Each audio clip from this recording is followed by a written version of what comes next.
TNA is the best wrestling in the whole world. You've never seen anything like this on Spike TV. The quantity of speech is not always indicative of the quality of thought. I'm Captain Charisma, you silly bastard! You've been painting in an unventilated room. Maybe you need to go back to rehab. Come on, now that wasn't necessary. This is BS! This sucks! I've lost my objectivity and I don't give a damn! Elvis has just left the building. Welcome everybody to You've Got to Be Kidding Me, episode number 43. We are a TNA history podcast that covers TNA 1 month at a time. On this episode, we are talking about the month that is December 2005, leading up to Turning Point 2005. I'm Garrett Kidney, and I am joined by Liam Jones. The one and only. I think there's a lot of Liam Jones. No, I'm the only one. There's an AFL player who was one. You literally just undercut your I'm the only one instantly. That's the only other one I've ever heard of. There's probably not a lot of Garrett Kidneys. I know there are others because I've sought them out on Twitter and then followed them, and then he followed me back for a while and then he unfollowed me. So it's like, fuck you, other Garrett Kidney. Well, he was like, what the fuck is this shit he's talking about? Yeah, God, this guy shares my name? Fuck. He's actually just a really big WWE stan. That's where it came from. Don't you say mean things about Seth Rollins. Yeah, Seth Rollins, eh? Seth Rollins, because he's on Raw. Can't wait for CM Punk to beat him. Does he do Monday Night Rollins bits? He should if he doesn't. He used to. Okay. That means he's a hack. He gave up on it. Because now he's a very serious world champion. Well, serious, not really, but I guess he is world champion, even though it's a fake belt they made for him because Roman has to hold that belt for 14 years. To be fair, they're all fake belts made for people. That's true, but this one especially so. I don't mind it. I like a world champ on both brands. Yeah, but every time people book themselves into that corner, because everyone's like, unification match is a great idea, it's a big hook for this event. And then they do it and they're like, fuck, that's a terrible idea for everything after this event. Unless you're like, not gonna do brand splits anymore. Then it's fine. Even then, it's like, you still need people to fill these shows. And when you have someone monopolizing the world title for as long as Reigns has, you create bottlenecks where there's guys who should win that belt who can't because Reigns for some reason needs to hold it forever. And then you get instances like Cody and Sammy and even Uso where it's like, they probably should have won, but this guy still needs to be champ for some reason. I would say they could win the Intercontinental title, but they also have a bottleneck there, yes! And so they have one mid-card belt that can be moved around. Yeah, and it's currently on Rey Mysterio. That makes sense. Well, I guess like a lot of the guys that like we say that about are all on Raw, so... And that's the SmackDown belt. But it'll be a little much if SmackDown had Walter and Reigns both as like dominant champions that can't lose. Yeah, which it did for a while. Yeah. Cool, because at that point, Raw needed a singles title. So, US title. And that was in the early stages of Walter's reign, to be fair. But now we are firmly in the, you have known to beat him. Do you think that's the plan? That Walter beats Reigns? Yeah. I don't think so. They like, or at least to do a match against the two with like the big unbeaten streaks going against each other. Well, then Walter should definitely win. Big SummerSlam match. It is the problem with long reigns. When it becomes the point that they're clearly still champion because you now just have no one there to beat them. Which is kind of the case with Walter. Well, I don't know if that's true. I think it's easy to build someone up. You just gotta do it and commit to it. Yeah, Big Dom Mysterio, it's his time! He's the North American champion, thank you. Well, that's how they did it. They filled the void with all the NXT belts. Yeah. Which is funny, because like people gave AEW a lot of shit for the ROH stuff. They're all just ignoring the NXT belts being on every like major show now, too. Hey, those belts are very prestigious. Okay. They are mostly held by main roster people now, but still, not mostly, 2 of them are. But let's talk about how Ilya is the weirdest NXT guy to ever exist. He does feel like a guy who should just not, like, even if he went to WWE, he should feel like a guy who should not succeed there based on everything they like. I assume you do too, but like, I love Ilya, and I have not watched a single match since the like Walter NXT match, and I'm very curious to see what he's like. Because, like, every time you look at Cage Match, you see whatever Ilya match has had, he's like 4.5 stars. Yeah, because he's a very good pro wrestler. I've been wondering if, like, because you know how there's, like, all the scuttlebutt about the NXT Europe relaunch and it being a bigger deal? Like, not real. I mean, probably, but I'm just speaking in, like, theoretical senses here. Because, like, there was the thing where it was, like, they might try and sign Ospreay for that brand. just with the selling point of you can live in the UK still. But like I was wondering if like that is a serious sort of like discussion point that they want to do, and maybe like this is a way of building Ilya's cachet up for when they give it a shot. I think they do just realize how good Ilya is, which is The unlike idea them. of like Shawn Michaels being like a big Ilya fan is so weird. Yeah, he strapped up Ilya. What is his shtick? Is he like Russian still? That requires me to watch NXT, which we will be doing next week. I was gonna transition it to that later, but yeah, sure, go ahead now. Yeah, this is the reason we've done 5 minutes on WWE to open the show, because we will be doing a little Tuesday War Games, not Wednesday War Games. One night only, Tuesday War Games. We will be reviving the Wednesday War Games format for WWE's NXT and AEW's AEW Dynamite, going head to head next Tuesday with 2 very stacked cards, one more stacked than the other, frankly, going to war. One has bigger stars on it, and the other one has good matches. Yeah, TK's gonna break out Goldberg. He might. Well, like, I mean, like, I don't know, like, if there is a debut, it's probably like Monet, right? Like, she comes out, walks out, doesn't do anything physical. Bum, bum, bum, money. Money. Yes, that'll be in your Patreon feed next week. We'll bring that back for 1 week only, because it's a proper war. I like that it's a proper war. Day. That they're like properly going head to head. NXT pettily throwing literally fucking everything they can at trying to pop that rating. That's great. Do more of that shit. John Cena. The Undertaker. It's wild. Who do you like? Okay, who are the spooky characters on NXT now? Who's the Undertaker gonna joke around with? Joe Gacy still there? Does he do things? Does The Rock's daughter still do the spooks? I think they broke up Schism. Oh, at the wrong time. Yeah, I know, right? He's just gonna go face to face with Ilya. That'd be sick.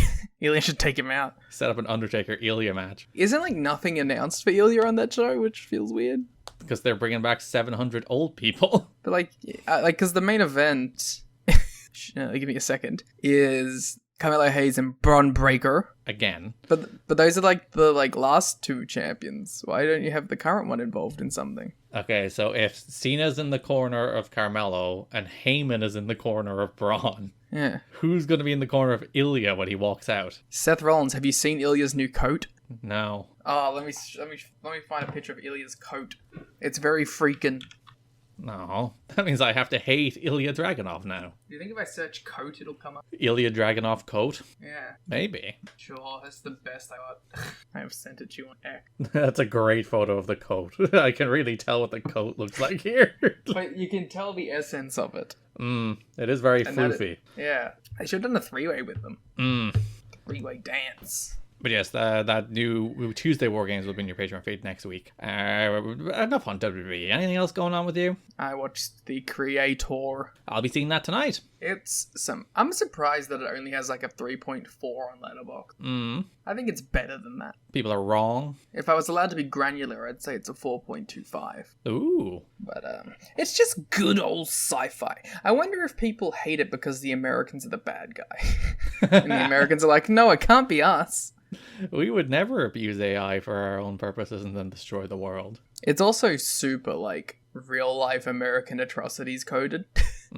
It's like, hey, look at this. It's a lot like 9/11. Hey, look at this. It's a lot like how they bomb Middle Eastern countries all the time. So, like, there's a lot of that going on. And Americans recoil at seeing the reflection of themselves back to them. I mean, I'm guessing. But, you know, it's good. There's some iffy acting in there, but I can forgive it because I liked the world so much. And the story's just some simple bullshit sci-fi, you know? And like wild sci-fi, a little bit of iffy acting almost adds to it in a way. Yeah, there's definitely an atmosphere to it. And it's really funny that like it does feel like it's biting off like a bunch of different stuff from different sci-fi properties, but I don't think it's done in a bad way. I just think it's like, oh, that's kind of similar to this. This is kind of similar to that. I did watch the Wheel of Time finale yesterday, which ended with a scene where someone blew a horn and brought back hordes of the dead to win a fight. And it's like, that's just fucking Lord of the Rings. That's just Lord of the Rings. You can't just do that. I know everything is sitting in the shadow of Tolkien when it comes to fantasy for the most part, but you can't just do like the same plot beat from Lord of the Rings. Fuck off. I wouldn't know. I've never seen Lord of the Rings. Monster. So yeah, I'm excited to see the creator. Like I saw the trailer, it's like that seems cool. I went in there without seeing the trailers, so I knew nothing. I actually kind of thought it was animated. It's like, whoa, this is really realistic. Yeah, I was like, wow, this CG's crazy. They must have really overworked these animators. Yeah, I really marveled them.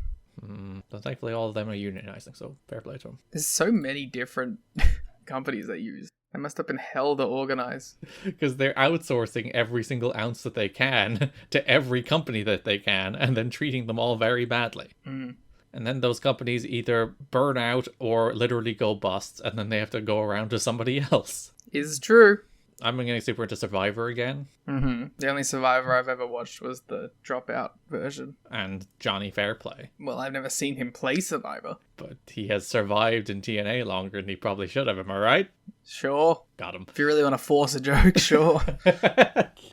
No need to call me out. Very rude. As Survivor, it's like I go through like runs of not watching Survivor because, like any show, you can't watch it all the time. So it's been like 4 or 5 years, I think, since I've watched the season, and I was like, I'm gonna watch this season of Survivor. And it's still the fucking best reality show. It's so good. You get so many people now who are like Survivor super fans, who are like, I know every aspect of Survivor, except they're non-social freaks. Oh, they're like wrestling fans. Yeah, so they're like, this is my dream, but also I am in no way equipped for it, because it is a very physical and it is a very social reality game. So they go out there, it's like, nope. I'm seeing some parallels here.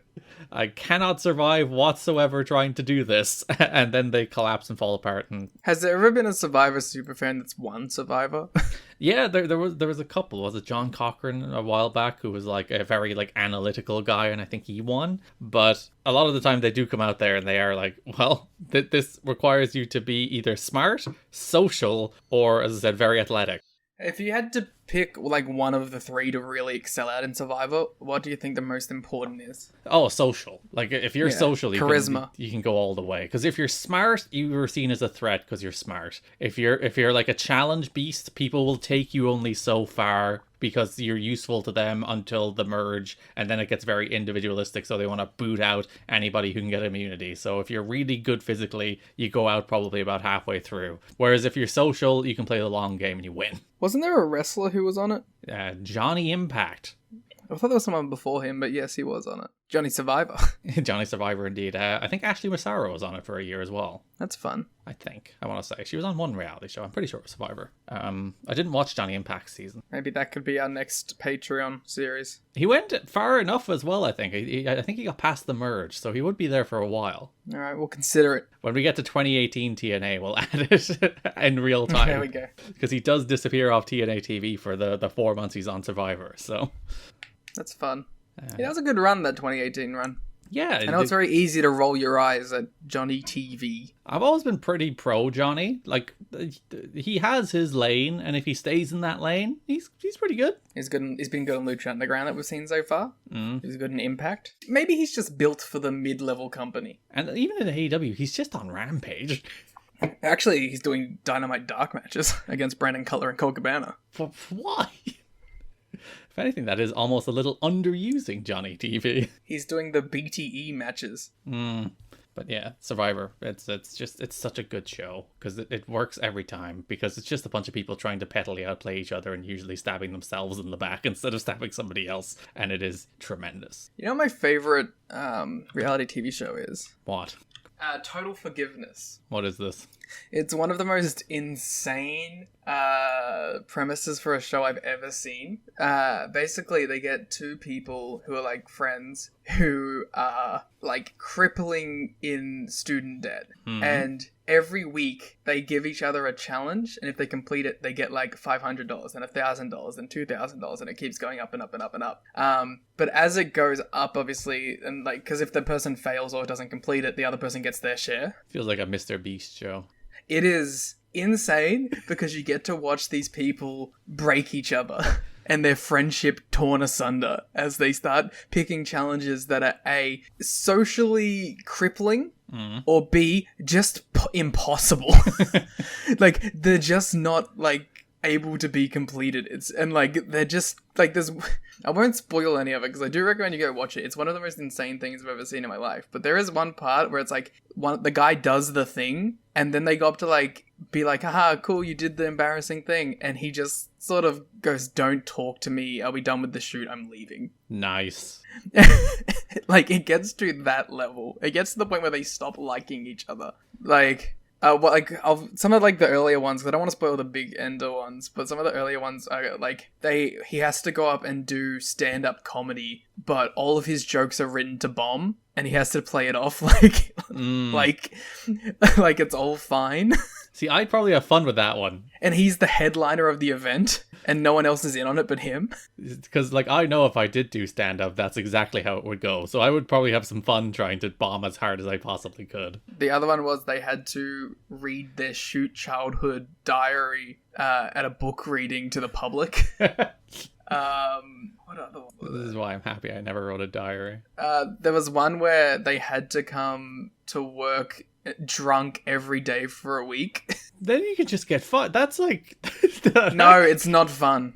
It is not fun. That could because like if the whole point is that you're getting money to pay down your student debt, if you're fired from your job, that does defeat the purpose somewhat. Well, the job is the people that are doing the show, so but it's very funny to go like every one of their workmates being like, this is a punishment for us.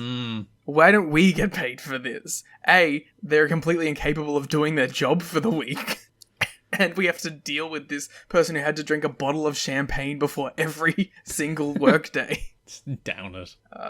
And then, yeah, the last couple are real crazy. And I will leave it there because people need to go watch it to see it. There's reality TV for you. Yes, sir. But if you'd like to support our reality, you can head to patreon.com/kiddingme or tnachat.com and subscribe, where you can get show notes, extra shows, boom, watch-alongs. You can get spreadsheets with star ratings that we fill out after every show we watch. And then all of the other shows that we mentioned, like Rain Takers, where we cover 2013 New Japan, or Lucha Underground, where we're talking about Lucha Underground. Shocker. Where it also shows... No, it's Gift of the Pods. It does have a name. These shows do have names. And we also talk about GFW, we talk about Ring Kai King, we talk about the 2010 Monday Night Wars. As we said, next week we will have a special edition of Tuesday War Games covering the AEW and NXT War Revival. Which I definitely remember the structure of that show. Just play the Arthur song and everything's fine. Cool. I think we do like a match of the week thing. And then whoever won, yeah. And then like, and we also do like, but who was like the best out of both shows? Who had the best performance? I don't think we did, but we can if you want. Yeah, I want to do that. That sounds fun.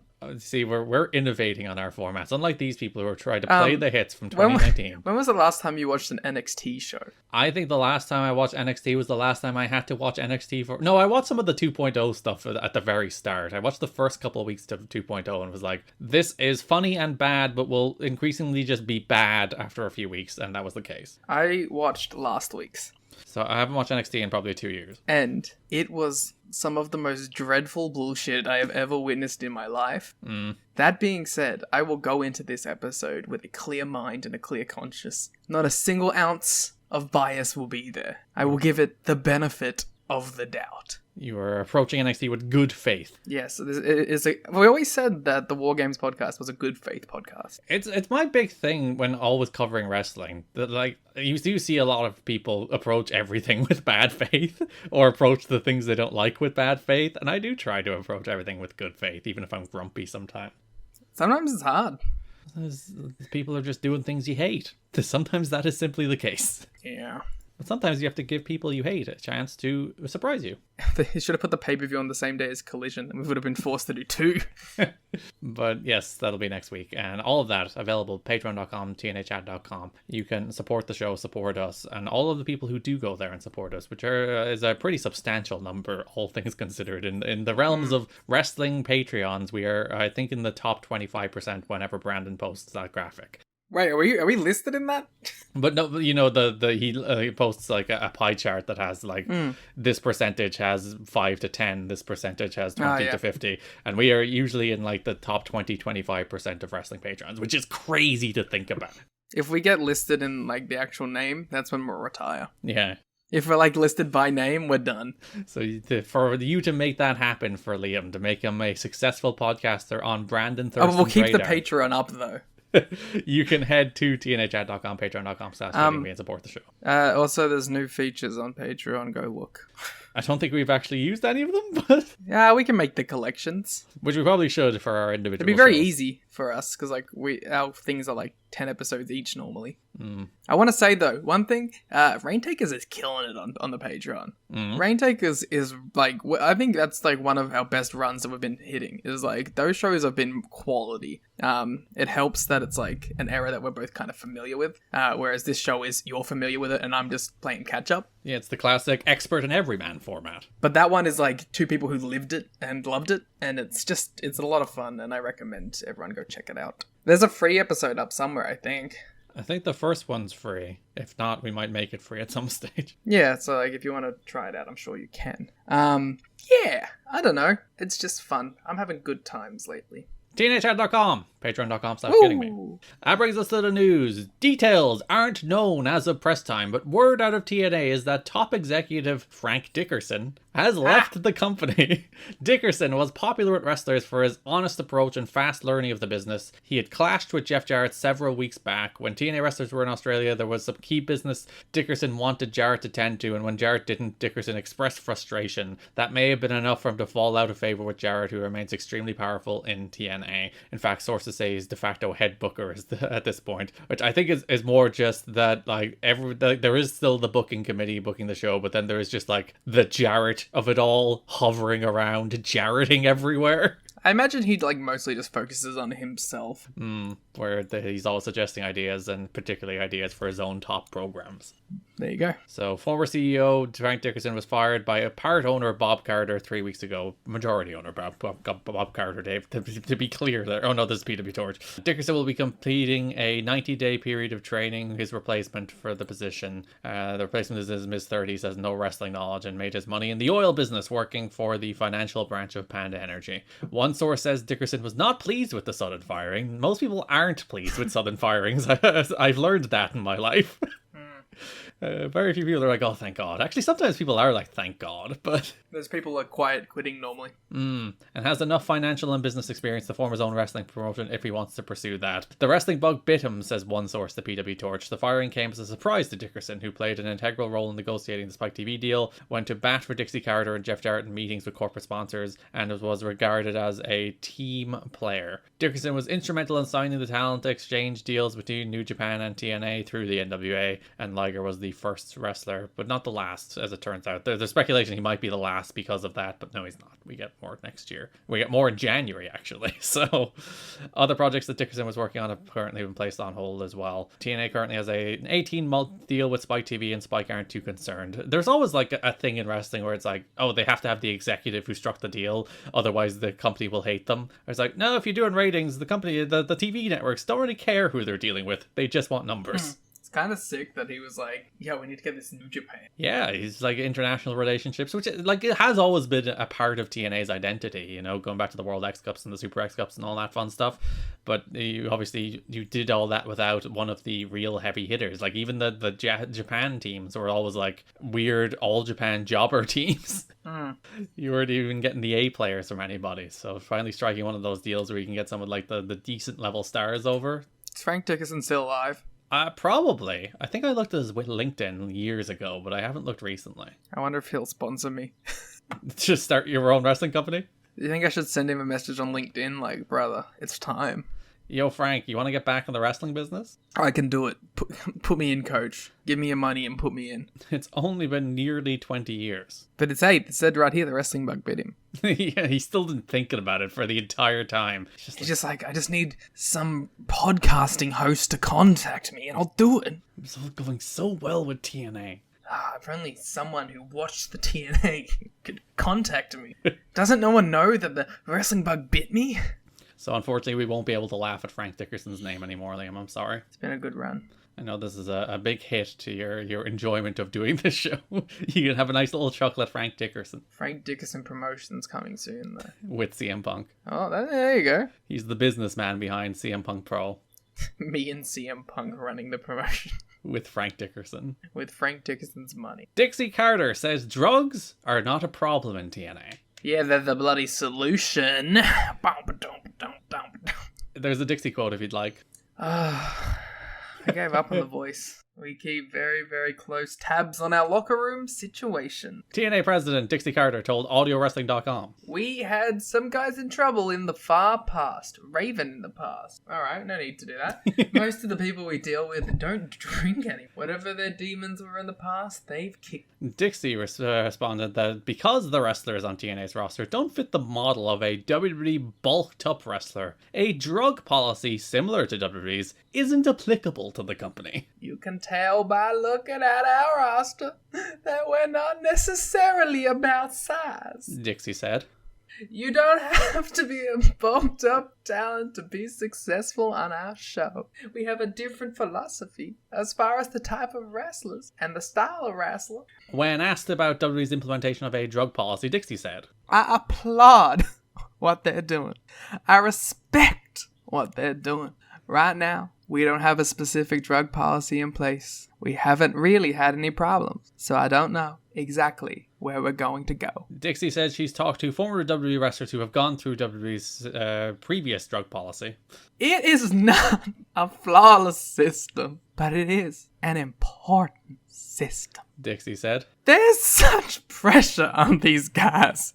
I can't imagine having to live with that kind of pressure, having to compete where that's so important. I really feel for them. When asked about building TNA and establishing a foundation for the company, Dixie said October 1st was the beginning of the company. The first 3 years were research and development and investment money. Dixie said. We've been very smart with our money as we continue to make more money and build a business foundation that when the money did start coming in, that losing money would never be an issue with us. I like the idea that she's just like, everything before Spike Davey doesn't count. Doesn't count. Not real. All that money we lost, only like R&D. Yeah, it's fair. I proposed that idea before, that the first 3 years of TNA were just for video packages. Yeah, it was just for B-roll and video packages that you could put in the Spike debut, which worked pretty well, to be fair. So I guess we're on the same wavelength as Dixie in that regard. I like how that story goes directly into a Jeff Hardy story. Oh, you might see that I have somewhat set the next 2 stories to directly perhaps contradict what Dixie Carter is saying. That's storytelling, baby. But yeah, so as you might expect, in the wake of Eddie Guerrero's death, there was a larger spotlight on the drug testing policies for these companies and whether or not there's something they can do to perhaps help wrestlers who are struggling instead of having them repeatedly fall on their back while they also have addiction problems. Those 2 things don't add up to something good, as it turns out, as we learned the hard way very, very often in professional wrestling for like 40 years. So there's pressure on these companies to like WWE obviously have established their wellness policy, I think in the wake of Eddie, wasn't it? Or was it in the wake of Benoit? I think it was in the wake of Eddie. And then Dixie is like, we don't need no drug testing. Everybody's here is clean, sober, everyone's having a good time. We don't even need to look well bulked up. We don't even drink around here. Which is hilarious. Oh, Dixie. I'm gonna like specifically name bloody Scotty the Body though. That's a bit cold, Dixie. Yeah. Of all the people you're going to throw under the bus as well, literally Jeff Hardy's no-showing your shows every 2 weeks, but you throw Raven under the bus? No, Jeff's a star. Speaking of, Jeff Hardy was originally scheduled for an 8-man tag team match during the pre-show. Hardy no-showed and he was replaced with Lance Hoyt. That could be his final strike for him in TNA, unless he has a great excuse. He did not. He is fired in January. We have seen the last of Jeff Hardy. Until 2010. Forever. Until he comes back in 2010, but this is the end of this Jeff Hardy run because he has no-showed 1 time too many, and Jeff Hardy is Dunskies. And he's about to go have the most successful run of his career. Which is kind of wild to think about, that like he crashed out of TNA, not like in humiliation, because that would happen in 2011, but like in very ignominious fashion, that like he's done, he's very clearly like been booked the last few months as like a guy they want to have around just for the value of having Jeff Hardy around, but don't want to do anything with because they cannot rely on Jeff Hardy. So there's a lot of him just kind of being on the show in relatively meaningless capacities. And rightfully so when you look at the reliability. And like there's part of you, it's like you put him in an 8-man tag team pre-show match, of course he's gonna fucking no-show it, but also if you can't trust him to actually do a real pay-per-view match, what else are you gonna do with him? Yeah, it's like this is the opportunity where you show that you can be trusted. Where you're willing to go out there and be a team player for a relatively relatively low stakes match. And then everyone's like, all right, maybe we can put him in something bigger next month. And he's like, nope, fuck it, not doing this shitty match. But how have you felt about Jeff Hardy's first run? Sum it up in one word. Is that the word? That's my word. Mine is disappointment. Yeah, because, like, he's still Jeff Hardy, but only, like, 15-20% of Jeff Hardy. Oh, I was gonna say that's being generous.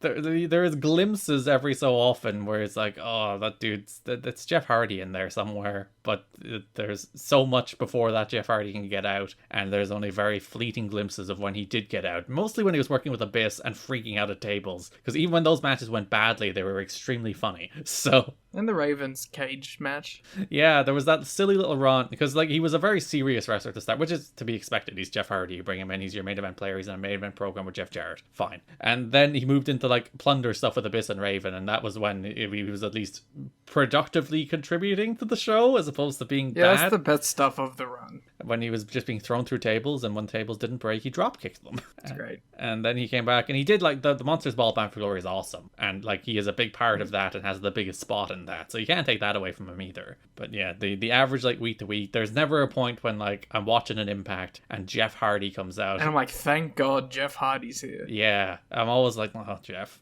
Like, there's always a little bit of disappointment to even see Jeff Hardy appear on one of these shows. And yeah, we'll talk about the last few things he does. He does have a couple TV matches this month, but other than that, he is done. He is finished with TNA until he comes back in 2010.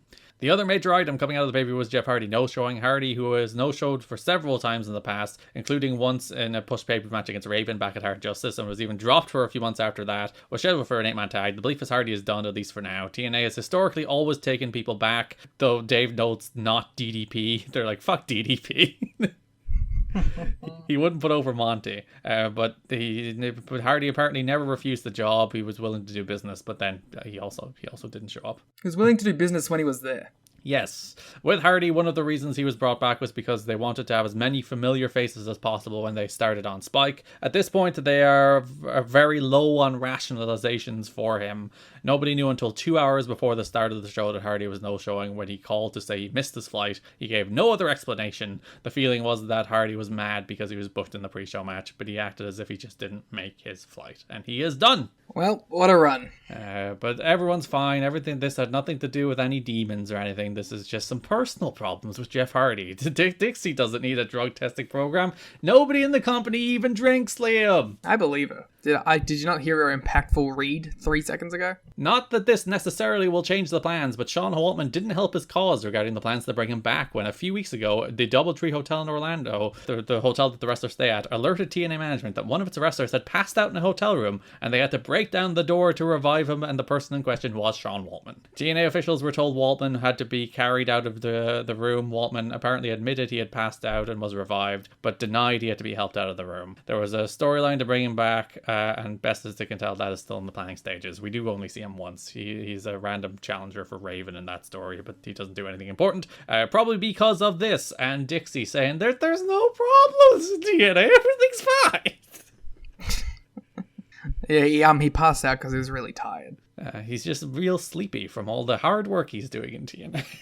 Yeah. So yeah, that's your little Dixie Carter trying to downplay and do damage control post Eddie Guerrero and being directly contradicted by the two people who always directly contradict her. TNA is teasing that the December 11 Turning Point pay-per-view will feature a major surprise that will change the course of the industry. The word going in from PW Torch was that it will get you a short-term buzz, but hardly change the industry in the long run. Damn, you think you know him? No, this actually, that is remarkably similar to the New Era stuff, isn't it?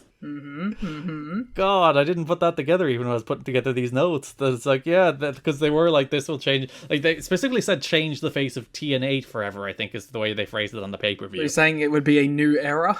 Like, yeah, God, he really is Jacksonville Dixie, isn't he? The worm is turning, as they say. And like Sting is cooler than Edge, so this is like it's more delivering on TNA than WWE or AEW. Did people like know it was Sting heading in? I think so. Actually, no. I think it took to the pay-per-view tease for it to be revealed to be Sting, because all these stories that talk about how Sting has signed a deal actually came out, I think, after the pay-per-view tease. So I think they managed to keep a lid on that one until the pay-per-view. Good on him. TNA has made Sting its biggest acquisition to date, at least in terms of price and recognition. The deal is rumored to be for a year, including all pay-per-views and many TV tapings. Sting was one of WCW's top stars during its last dozen years of existence, which is most of its existence. He never. I was gonna say, what an interesting way to phrase that. Yeah, during the from 1989 to 2001, Sting was one of their top stars. In their biggest years. He never jumped to the WWF despite several opportunities. TNA marks the second promotion he'll ever work for regularly since becoming a national name. TNA teased for a week that management had a major announcement to make at Sunday's Turning Point. Although Sting didn't appear in person, at the end of the pay-per-view his pending arrival was signaled when the lights went out and they came back on while Jarrett and D'Amore were in the ring, and his signature jacket, baseball bat and boots were sitting in the middle of the ring while some scorpions... He retired. Yeah, he's done. While some scorpions appeared on the screen as well. JPEGs of scorpions. Yeah, single static JPEGs of scorpions. That's good production, baby. At the TV tapings 2 days later, it was announced that Sting would make his debut. He will be teaming with Christian to face Monty Brown and Jeff Jarrett at Final Resolution. Spoilers. That is a little bit of a spoiler, but I thought it's important to include here just for context. At the time, former TNA CEO Frank Dickerson, among other voices in management, tried to convince management to spend dollars elsewhere rather than investing in this former wrestler. However, with Dickerson no longer involved in the decision-making process, TNA forged ahead with signing Sting to a 1-year contract. I hope Sting got him fired. That's his first act coming in. Get this guy out of here. So, Sting. One of the biggest signings in the company's history. With Gail Kim and Kurt Angle. Probably top 3. I mean, it's very important, to a lot of people from my age bracket. Sting is a TNA guy. So obviously made an impact. So, I don't know. I mean, what are we going to do? Criticize the Sting signing? Like a guy that would then be there for a decade? When you're looking at the market of available wrestlers right now outside WWE, there's Chris Jericho who's not going to go. There's Brock Lesnar who legally right now can't go.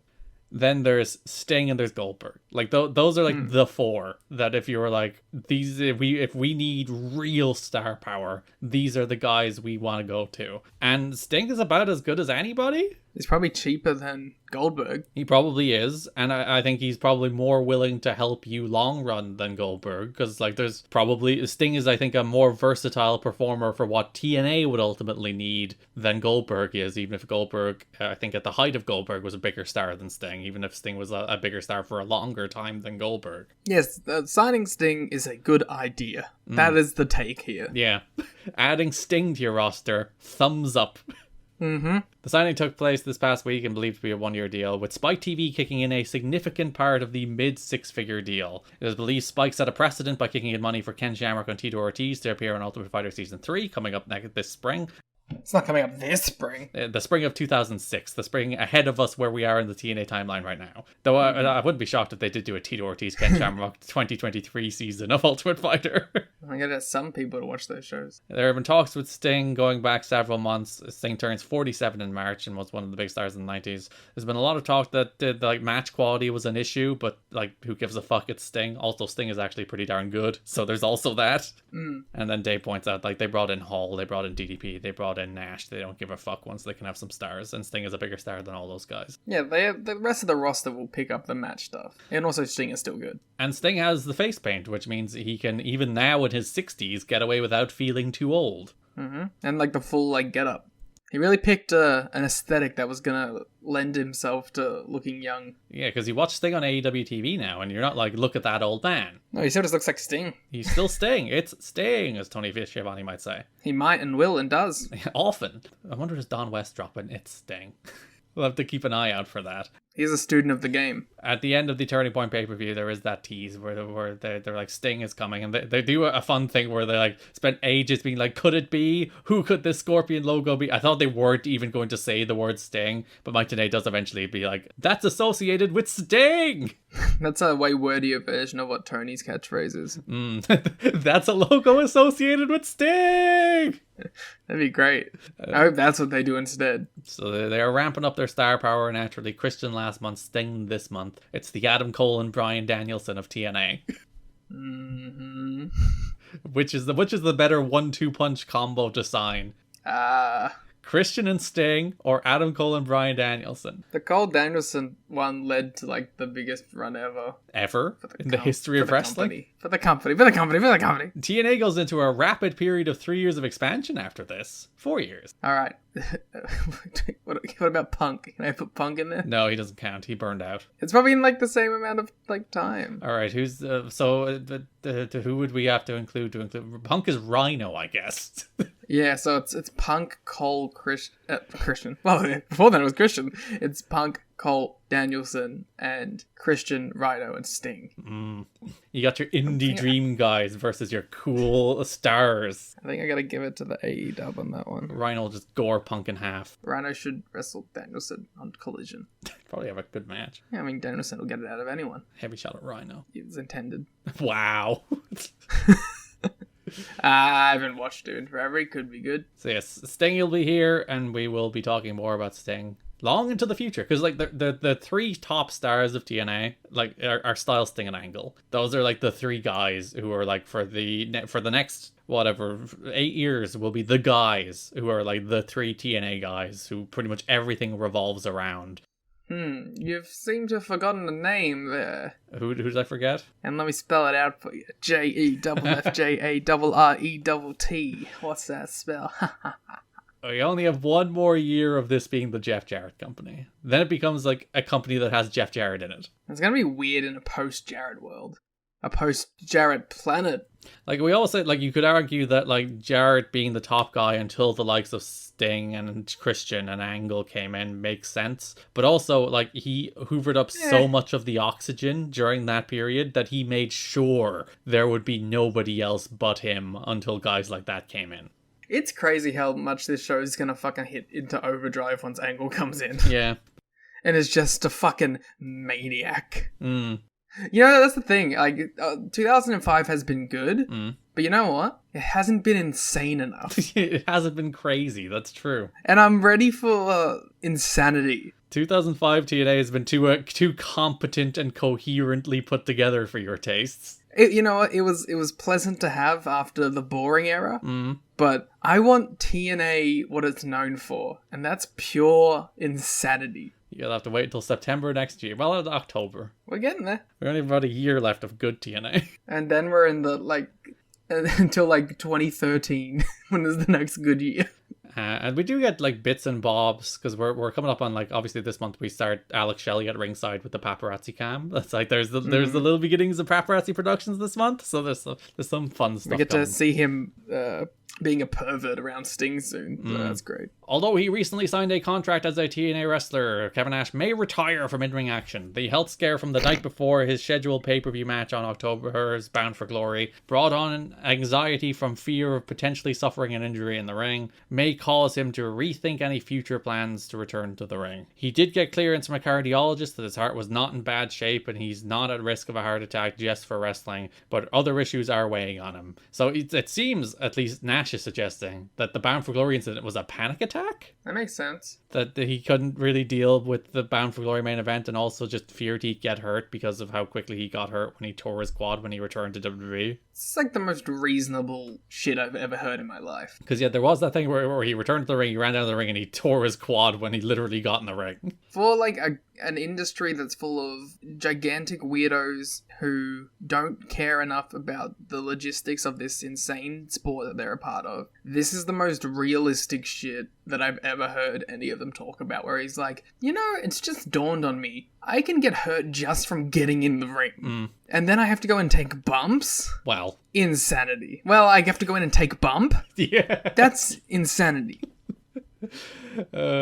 Although he had a strong match on pay-per-view with Jarrett earlier in the year, he prepared much more for that match than this scheduled pay-per-view match, which is on him. He knew it was happening. That lack of preparation is what led to the fear, which manifested itself as a panic attack. That he wouldn't put in a good showing and might get hurt. Friends, though, say that while he tries to downplay it, he has a passion for wrestling and will watch tapes in his free time and would like to be involved on and off camera for years to come in some capacity. I mean, that's the most, like, obvious shit. It's like, we know that he tries to be the cool guy, but this dude, like, still to this day is watching shit. Yeah, you're not, like, for all you can say about how annoying wrestling podcasters are, and I mean, like, podcasts by wrestlers. Us included. Hey, we are cool, and we are... Can't even finish the sentence. For as annoying as they are, you have to like this thing to do it, you know? Especially, like, it's one thing if you're doing, like, the Kurt Angle show or the Mick Foley show where you're predominantly talking about your own career and just sharing stories from your own experience. Yeah, Kevin Nash is like, yo, let me talk about Kenny Omega and CM Punk real quick. Yeah, Nash is watching TV and commenting on angles. Like, he's a nerd. He's a sicko for this shit. Yeah. He can come into Punk Pro with me, Punk and Dickerson. He can just be there for morale. No, he can work. Not work. Yeah, no, put him in the road ring. agency. So Nash does come back in the middle of 06. So yeah, he wrestles a shit ton. Yeah, he wrestles pretty consistently until 2011. And he has another Fed run. He does do a sledgehammer on a pole match. That's on a ladder, but still. What a weird reality. That was the time when people were like, is Russo in WWE? Or they undercut the Summer of Punk by doing a Triple H and Kevin Nash program. And everyone's like, why is this happening? UFC has re-signed Tito Ortiz, who will be one of the coaches in the upcoming season of The Ultimate Fighter, as we mentioned. I'm mentioning this because there was some thought that Tito would be involved more in TNA, and obviously with him returning to the UFC, that's not the case. I'd rather Ken Shamrock. Yeah, former TNA headliner Ken Shamrock has signed as well to be the other coach. Former TNA headliner. That's how I would describe Ken Shamrock. He was world champion. That is his biggest achievement. It's the only company he won the world title in. He was a UFC champion. That's not a real company. It wasn't even a real title either. Pro Wrestling Illustrated doesn't recognize that belt. He was Pancrase champ? Pancrase have titles? I don't remember. So yeah, no Tito going forward, because there was talk that like Tito would be involved in the screwing Nash and Raven would turn heel and there'd be all that kind of shite. That didn't happen because Nash pulled out of the match and then they just strapped up Rhino instead. Yeah, which hey, wasn't bad for the moment. In a TNAWrestling.com poll asking fans what match they were most looking forward to a turning point, Jeff Jarrett versus Rhino finished last with just 4% of the votes. Yeah, well, like, why would you? Sabu versus Abyss and Barbed Wire Massacre at 34%. I'm sorry that the build-up of Rhino talking to a camera for 3 weeks while Jeff Jarrett interacts with Christian wasn't exactly firing people up. Christian Monty 29%, Styles Joe 24%. So people not into the Jeff Jarrett program. Evergreen statement. The November 26th Impact was good news for TNA. Until 2023. As they were back to their normal 0.8 level and 972,000 viewers, both figures slightly above their average.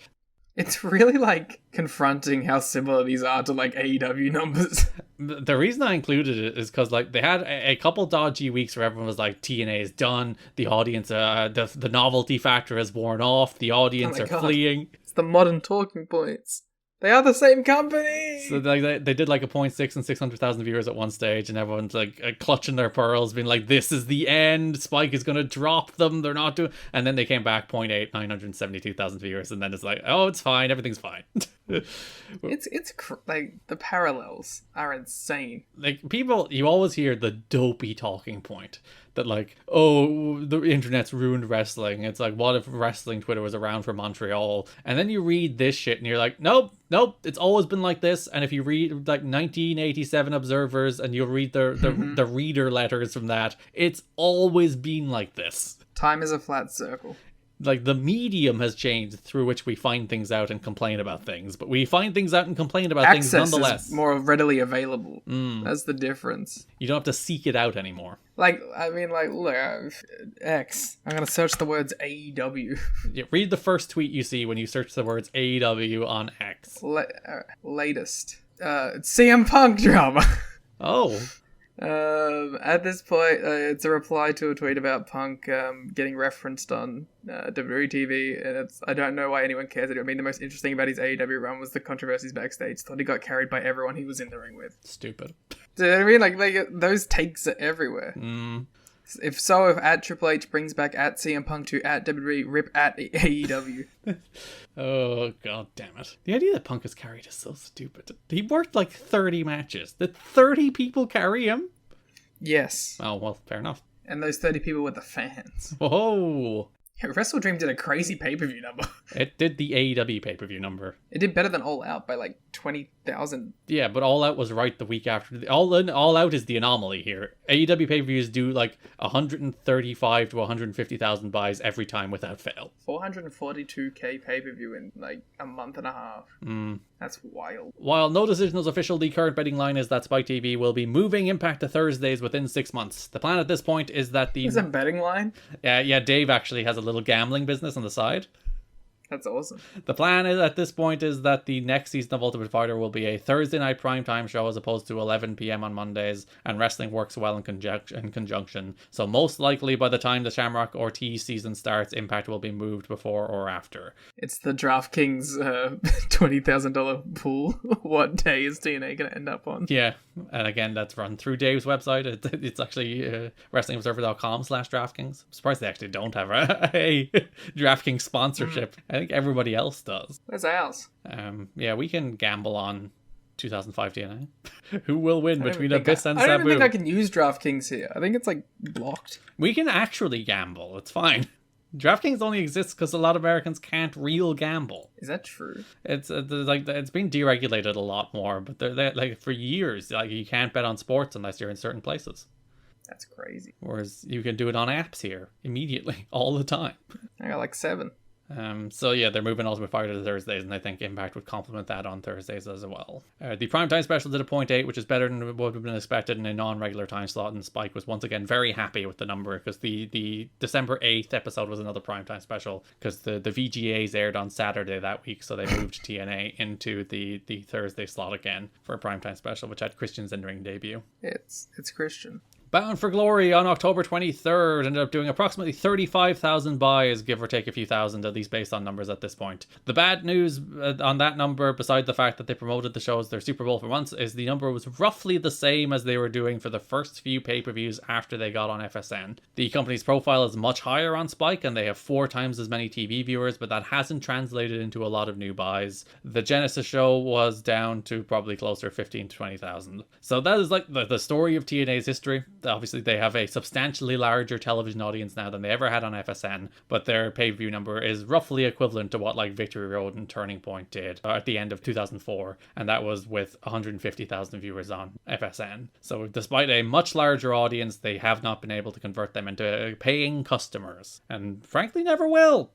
That's rough. Yeah, well, for pay-per-views anyway. Like attendance-wise, TNA would often do like 4,000-ish for like big shows on the road. They're like the opposite of AEW, where like they're more of a live gate thing than a pay-per-view thing at this point. And like TNA has always been like television. That was always their be-all and end-all, I guess. And especially when Russo comes back, his be-all and end-all, especially so, was television. He did not give a shit about pay-per-view. And like that reflected in the kind of audience they built, in the kind of like what people were willing to give them and pay for them. They were willing to give time, but very rarely money. I wonder if like that was something to do with maybe the like weekly pay-per-view format. They like oversaturated pay-per-views immediately. Yeah. And like killed the idea that this is a product you even want to pay for. Yeah. Which is funny, given like it was a premium product from the start. Like that's in theory that's the case with the shows being behind a paywall. It's like that this is a show you should have to pay for all along, but obviously that wasn't the case for the vast majority of those weekly pay-per-views. There's like 3 or 4 out of the 110. Yeah. So that again, pay-per-view numbers are not up, despite obviously being on a much larger platform. Before you read this, the little like sidebar that Dave throws in here is the most Dave shit you'll ever read. So both TNA announcers were on ESPN Classics last week. On December 6th, Don West did a comedy role on Cheap Seats for the hosts, who are big wrestling fans, even though they constantly make fun of it on the air. That is the most Dave like little sidebar you would ever hear. It's like they love wrestling, but they always mock it. Just like most wrestling fans. That's true. We are a very self-loathing industry. Oh, we all hate ourselves and our dumb sport that we like. Go to someone's home and West shows up and does his wrestling hard self from his prior experience on late night TV shopping shows and starts selling her furniture. It's a great bit. Don West just showing up to your house being like, how about this chair? Mike today is on the December 7th showing a segment on why society created Tyrell Owens, basically tracing his behaviour back to Gorgeous George, with Tenay and the Destroyer, who worked with George in one of George's last high-profile feuds, and talking about George in general. Mike Tenay and Don West very much in demand. Much like Christy Hemme. TNA has attempted to contact Christy Hemme from the moment she was released. As of press time, she's shown no interest, even though she will show up in a few months. And be there for like a while. Yeah, for until 2014. There was a time where she was like the highest paid person in the women's division. Doing her announcing. Yeah, I liked her as an announcer. She was a decent announcer, yeah. They also always did like the pervy shot where it's like every time they'd come back from break and they'd do like the pan up of Christy Hemme's legs. Yeah. So, Garrett, we're done with the news, but a more important breaking news dropped 10 hours ago, and I think we need to address it. Okay. CM Punk. Chris Jericho's movie trailer. Oh, I watched it this morning. I haven't watched it yet. Oh. And I'm going to live react to it right now. It's literally the first thing I saw when I woke up. It's Chris Jericho's movie trailer. I have to watch this right now on the air. So, what's the name of it again? Country Hearts. Country Hearts. Premiering on Up TV Sunday, October 22nd. There's also a Christmas spin-off movie, but I'm going to watch it right now. Please narrate it. His name is Bones. Bones. It's a singing movie. Yeah, so he's like a washed out musician, and his daughter's trying to make it big. His acting is great. Don't question it.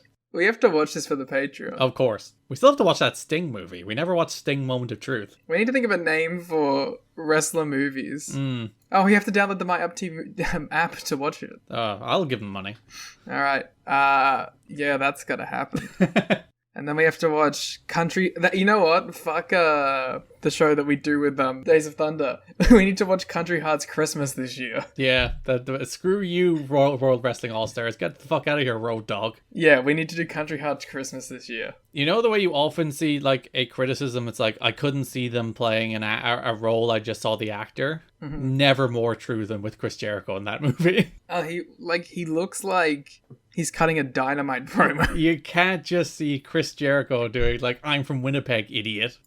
That's stupid. That's so stupid. I want to see it so badly. That is the wrestling movie of the Christmas season. Von Erichs, get out of here. Yeah, fuck you. We don't want your sad story. We want Jericho's uplifting addict, washed out musician trying to guide his daughter to musical fame. I'm excited. So it's coming late October, isn't it?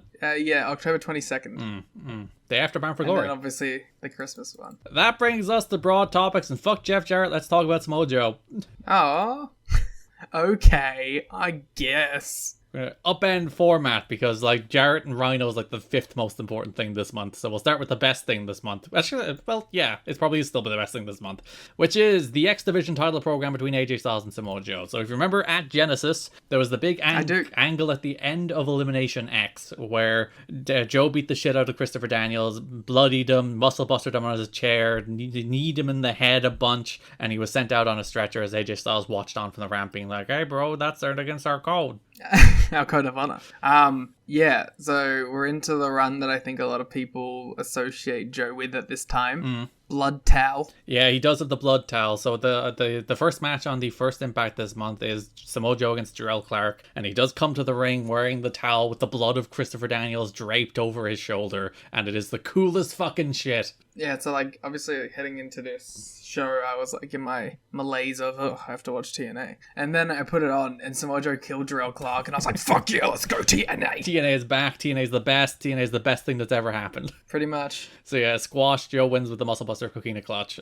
He holds the clutch on Clark after the match as the referees are like, get the fuck off him. That's like my favorite part about all of this current Samoa Joe character. He is just a bitch. He's just a bitch who wants to hurt people. Which is why I think it's like translating so well in 2023, because he's just doing the same thing. Styles addresses Joe from the Tron, and he says, you broke the code of the X Division, and it's not often that X Division challengers challenge the challenger, but I'm going to challenge you as champion. Yep, you may think Garrett fucked that up. But actually, that was just an accurate representation of what AJ Styles said. Maybe even a little better. So yeah, I do like that as a hook though, that like, you know, it's very rare that the champion challenges the challenger, but Styles is like, I want you for an X Division title match. Because he's pissed. Because he hurt his, not friend, but he respects Christopher Daniels. His frenemy. His buddy, his pal. Well, that would just be friend. Buddy. You broke your own point. Damn. His rival, which is right. He is his rival. But November 26th Impact, they show a brief video from Brad N. Holman D.O., which is a doctor of osteopathic medicine.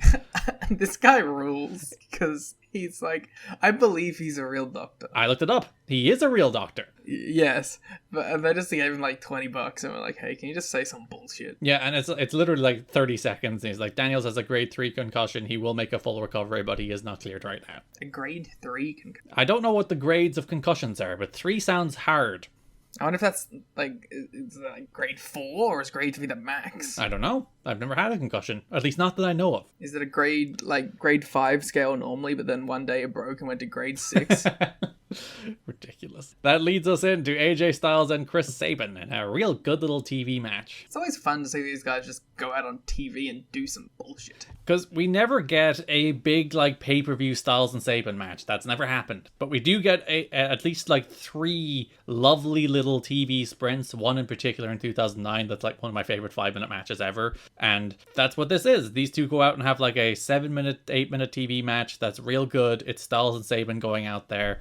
And it just kind of rocks for what it is. Yeah. Because if you read like Observer reviews of, we've given out about Dave a lot. We've become one of those podcasts. But if you read Observer reviews of this era of Impact, you'll hear Dave giving out a ton every single week about how they're trying to squeeze too much into these shows. And I disagree. I don't think there's enough.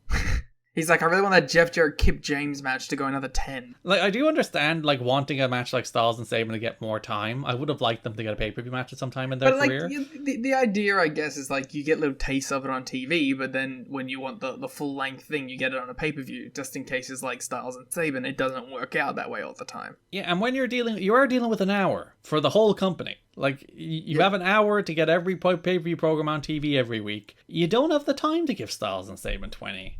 Or at least every 2 weeks. Yeah, so real cool match. Styles responds to a series of strikes and then punctuates it with a knee that seemed to like legit knock Sabin back. Like Sabin did the stagger back in a way that was super realistic, or he actually got his bell rung. Either way, it looked great. Sure, does my favorite thing, which is just like, I love challenger or champion coming out onto the apron and just like staring down as the match is going on. Especially when it's not like done as a like, I hate it when it's a distraction finish because that's stupid. Yeah, no, it shouldn't be a distraction. It should just be like, this guy's scouting. And not only scouting, he's just like, I'm just going to get in that guy's head by standing here. And also, I'm going to take his shine. I'm going to make his match and his win about me. Again, that's Samoa Joe being a petty bitch. He is. He's just a little petty bitch who also kills people. Kind of a remarkable combination. I love the finish of this match. So the Styles is going for the Styles Clash right near the ropes, and Sabin pushes him overhead, but Styles' legs bounce off the ropes. He rebounds back into the Styles Clash for the win. Real smooth, real cool finish. The kind of thing you'd expect from these two. Yeah, it's cool. Like the Styles Clash is the kind of move that you would think, it's like there's not a lot of like versatile ways you can get somebody into that kind of move. To be fair, there probably isn't. They were just dealing with the mind of AJ Styles. Yeah, you're just dealing with a generational wrestler who's like, I need to find ways into that move that aren't just the same. So he does like the roll through out of a Rana. He does like, he caught Loki out of a Phoenix splash into it once. He did that with Ricochet at one stage as well in WWE. It looked good with Ricochet too. Yeah, he does find cool ways into a move that seems pretty rigid to set up because he is a good pro wrestler. So at the start of the December 3rd Impact, Don West is awaiting the arrival of Raven, and he's just hanging out. And Samoa Joe walks past him with AJ's name taped on his wrist tape, and John's like, what the hell, dude? Does that mean when Joe started putting his own name on his wrist, he was going to attack himself? Yes, he's going to bloody himself. That's crazy. And then my favorite part of the segment, Don West just turns the other direction and Bobby Heenan is there. Yeah, just unrelated. Don's like, Bobby Heenan! I hope that's a shoot. Yeah, they surprise them with Bobby. It's like, because I think we maybe have mentioned it before, it was on the watch along or something, that I was like, Don West strikes me as a guy who was like, okay, I'm doing the wrestling thing. I don't know a lot about it or what to do. I'm running on charisma here. I'm just going to watch 1 billion Bobby Heenan Mike Tenay tapes. And just try and get an idea of the cadence, try and like study up, and then like becoming a giant fan of Bobby Heenan, and then suddenly Bobby Heenan is in TNA and he's freaking the fuck out. Yeah, and calling a match with them and everything. Yeah, because like didn't you get that vibe? Like this guy was like, okay, I need to learn how to be an announcer. I'm gonna watch a bunch of Bobby Heenan. Yeah, and what makes that, as you said, especially with the chemistry with TNA and like Bobby and TNA were best pals, and TNA and West were best of pals. So there's I think a logical through line there. Oh yeah, it's like the next generation of the team. And we'll talk about why Heenan was there in a little bit. So Joe had AJ on his wrist tape, and then there's a little MCU stinger at the end of the show where Joe was just kneeing the shit out of AJ against a road case backstage. I like that this is just a Ring of Honor offer feud. Yeah, and screaming, "I don't respect your code!" What code is it? What's the code? Austin. I love the degree to which they're very clearly avoiding saying the words honor. That's like, why? Like, you're friends at this point still, aren't you? There's a code of respect, there's a code of decency, there's a code of like, you don't injure the opponent. That's just a code? That's just a code, but not a code of honor. It's something completely different. No, a code of impact. Joe's beating the shit out of him. Then go home show, Samoa Joe faces the returning Amazing Red. It made me sad. That Red is just a job guy. Every time I see Red, it just makes me sad. Yeah, it's like the decline of Red from like when he was at his like TNA peak in late 02, early 03 to now. The craziest thing, being someone coming into this for like the first time, is I didn't realize it was so early. I thought for sure it was a way like, I thought like in my head, I guess I would have thought it would have been like this time was when like Red was peaking, but like he was like a dude exclusively who peaked in the Asylum. Yeah, and the early days of this, like very early Ring of Honor, early TNA is like the peak of Red before like the knee injuries start catching up with them immediately. Maybe that's like because I was mostly exposed to Red in like 2009 range when he would like came back and won the title. And like I think he found himself again. Like he found the version of Red that he could be consistently, which he absolutely didn't post his knee injuries here in like 04-05. I don't know, it's an interesting one. Yeah, so Red gets completely squashed by Joe. Alex Shelley is filming at ringside. My favorite little spot, Joe's going for the face wash, and then Alex Shelley gets in a little too close trying to film the face wash and cuts off like the big charging face wash. And Joe's like, what the hell, man? I'm sure they had like an hour. My ROH watch of these early years was a while ago now, but I'm sure they did something at some point too. Joe and Shelley? Joe and Red specifically. Red does beat Joe for the X title in 2009. Yeah, I just meant like more like before Red's knees exploded. Which is a fun little future thing to this, that like this is just a random throwaway. Had his knees explode? Yeah, well, yeah. Everyone loves when their knees explode. It's great for them in their career. Happened to me. It did. It ended your wrestling career. Yeah, before it even started. You know what the irony about that is? That's my good knee now. What happened to the other knee? Like, I have attested since day one that the kneecap popping in and out cleared up some level of, like, atrophy in there. And ever since that happened, like, after the healing process, that knee has been way stronger. Is there a little bit, you think, though, that you had to overcompensate on the quote-unquote strong knee that has made it the weak knee? No, because I felt it almost immediately. Was like it felt like stuff had cleared up that was, like, in there, like, torn tissue or something. It was weird. Yeah. Well, it's kind of like bone goes back stronger kind of thing. I mean, maybe, but, like, I always found it odd, but, like, interesting. Like I'm not talking about like in the years preceding it. I mean, what's the opposite of preceding? Post-seeding. Sure.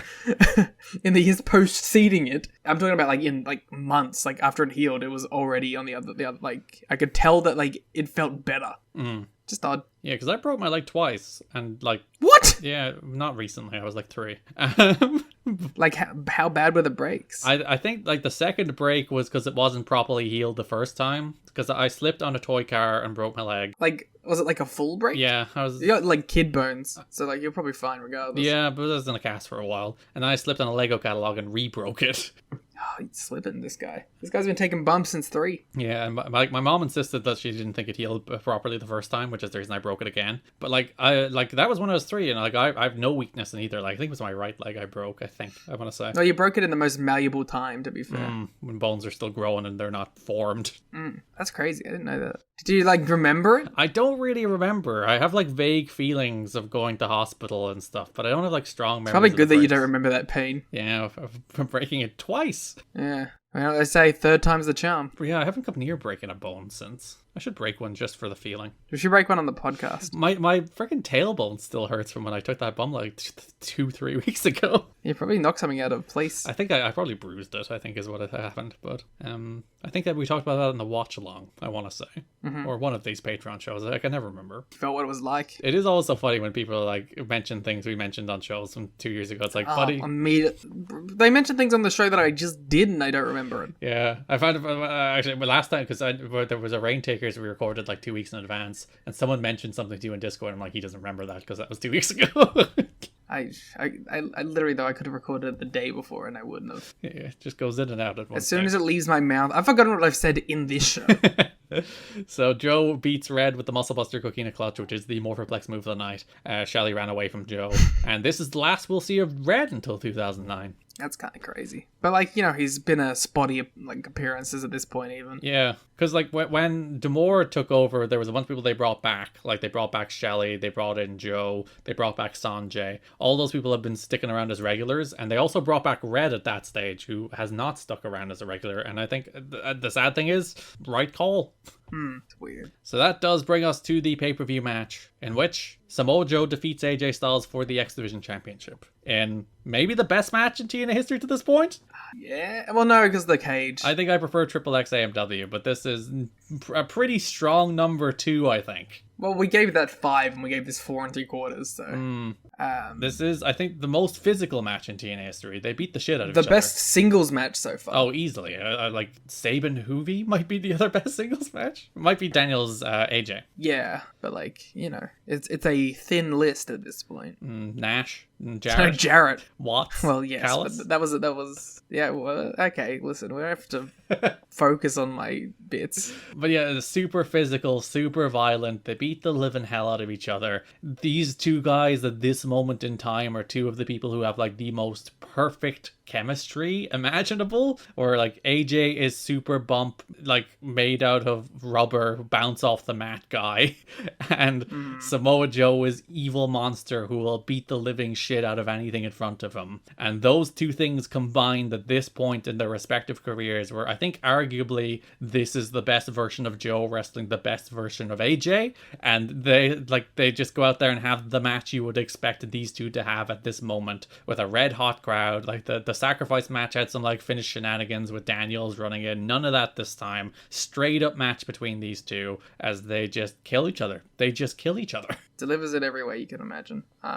You've often said that like the Samoa Joe is what AJ Styles needed to become AJ Styles, and it's like we're seeing that now. Yeah, and this is it, because like this version of AJ, and it's one of the things I really hate about like talking points about wrestlers, in that there would have been a talking point that like this version of AJ isn't like TV ready, or he's not like what you would consider a traditional TV wrestling star, and that he doesn't do the 20-minute promos, he doesn't do a lot of what wrestling was for years and years. But you look at like the way AJ sells everything in this match, like when he hits his dropkick and he pumps himself up, or when he gets dropped on his head and he does that like dead eye 30-yard stare, like all of the little performance elements of AJ Styles at this stage are so perfect. He is like the best wrestler in the world at this stage. You know who like kind of has that vibe for me now, who's like not ready in the traditional senses, but like as soon as he's in the ring you forget about it? Kyle Fletcher. It's like a guy who like struggles to promo, but the minute he's in the ring you start to see why people think that this guy could be a giant star. Yeah. And it's like, I was just thinking about that then because I was thinking about how in Collision it's Fletcher and Danielson this week, and I'm just like, it just has such a similar aura about it. Need Danielson to beat the shit out of him? He's definitely gonna beat the shit out of him.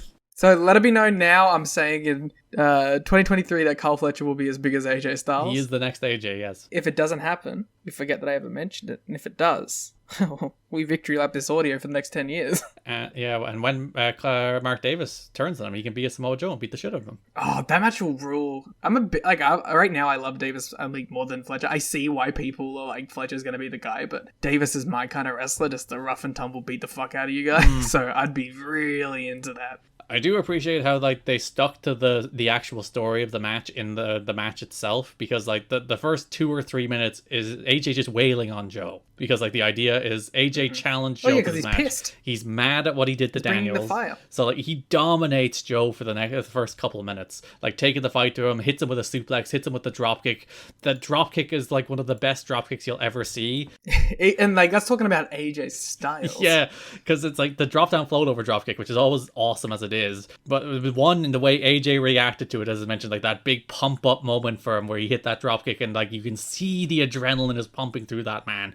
And then you watch the way Joe sold it in that he didn't immediately take a bump for it. Like he took the dropkick, he whipped his head back to sell the dropkick, and then took like a delayed stagger bump, and it looked so good.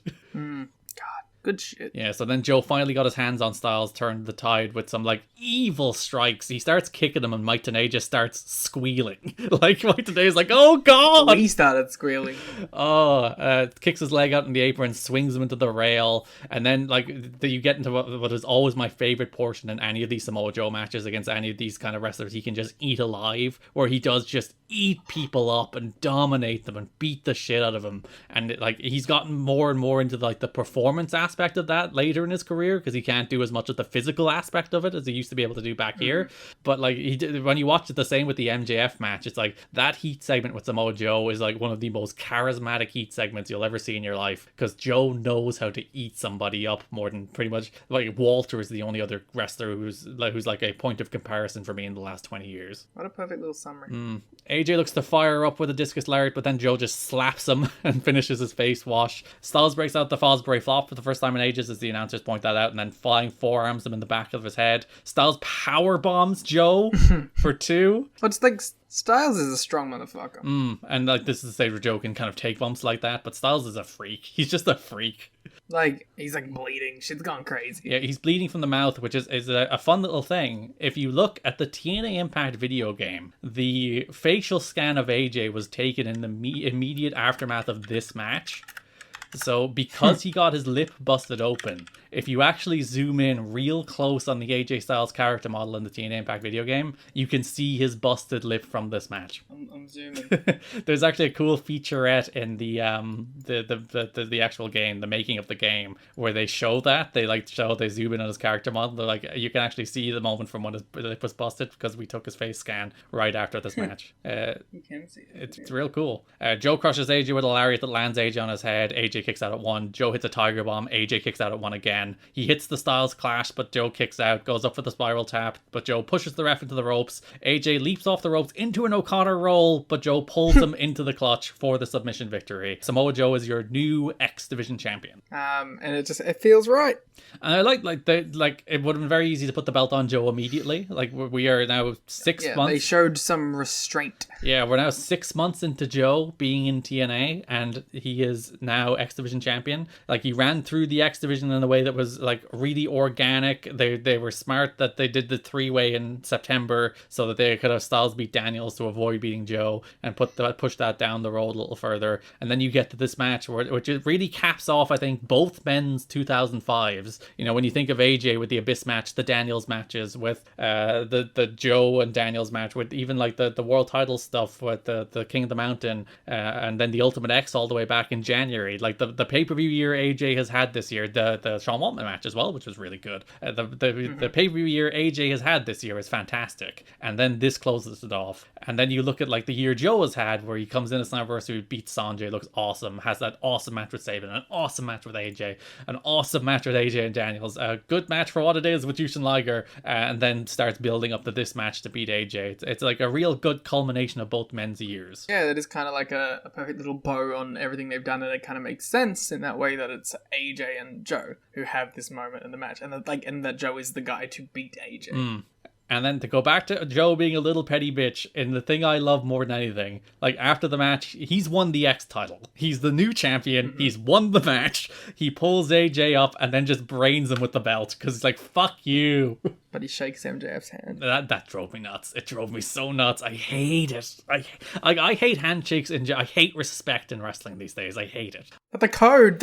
I'm so sick of every match ending in a handshake or a hug. I want anger. I want people to hate each other. I want Samoa Joe to be mad because MJF beat him. I want him to choke him out after the match and try and get his title shot back. I'm on my second screen. I have like some random Dusty Rhodes Bruiser Brody match from 1978, and I'm just like imagining, yes, after these two go to war, they shake hands in the middle of the ring. Yeah, they hug each other and do a little promo about how much we love wrestling. Fuck off. Like, I think there's a place for it, but it shouldn't be every match. It's the kind of thing you do like once every 2 years at the culmination of a... Like Claudio and Kingston, I actually had no problem with it. Yeah, because that's a gigantic run and a gigantic story. Yeah, that's like the culmination of that story being a small show of respect between two men who hate each other. Makes sense. Like, that's good. That works. But then you do it with Joe and on the same fucking show, because of course they do, because they only have two ideas. But you do the same thing with Joe and MJF. And like, fuck off. No, you should be mad. He got screwed. He got cheated out of the win. Instead of talking about Dusty real quick, my man has like a golf ball sized welt in the middle of his forehead. From this match or just in general? I think from this match. And like his left shoulder just has gig marks all down it. This man is a maniac. Well, he's not called Work Soft Brother Brody. Well, I think that might have been Dusty's doing the gig marks. But yes, Bruiser Brody does not have certainly has a reputation. So the post-match angle continues. He's beaten down on AJ after the match, and Daniels makes his return to make the save. He runs wild for a minute, but then Joe connects with a headbutt and Daniels staggers back. It's awesome that he just kills him again. Yeah, so Daniels completely loses his balance. Joe starts wailing on him again as security separate them. So the angle being that Daniels isn't fully recovered from his concussion, so he's returned too soon to get revenge, and one headbutt caused his head to go woo. That and the Danielson 30-minute draw. Yeah, in a fun touch, Bryan Danielson beat Christopher Daniels to keep the ROH title in the main event of the November 19th Ring of Honor show. The match went about 30, with Daniels winning with a hard forearm, and the idea of the finish was he won with a forearm because Daniels was concussed against Joe. So they're even playing a little off the TNA angle in Ring of Honor, which I think is fun. So there's a story about how apparently like even Styles and Daniels didn't love the idea that Daniels did his big comeback and got laid out again, being like that makes the babyface look weak, makes Joe look too strong, Daniels looks like a nerd. But he's injured.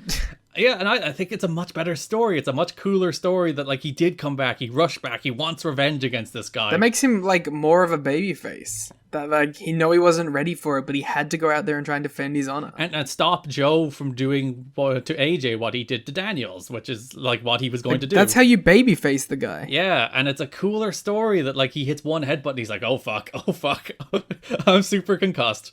So yeah, it's also Dave refers to the Unbreakable match as the 9/11 three-way, which listen, the match did happen on September 11th, but you can't just call matches the 9/11 the most match important event to ever happen on that day. You can't just casually be like, oh, the 9/11 three-way.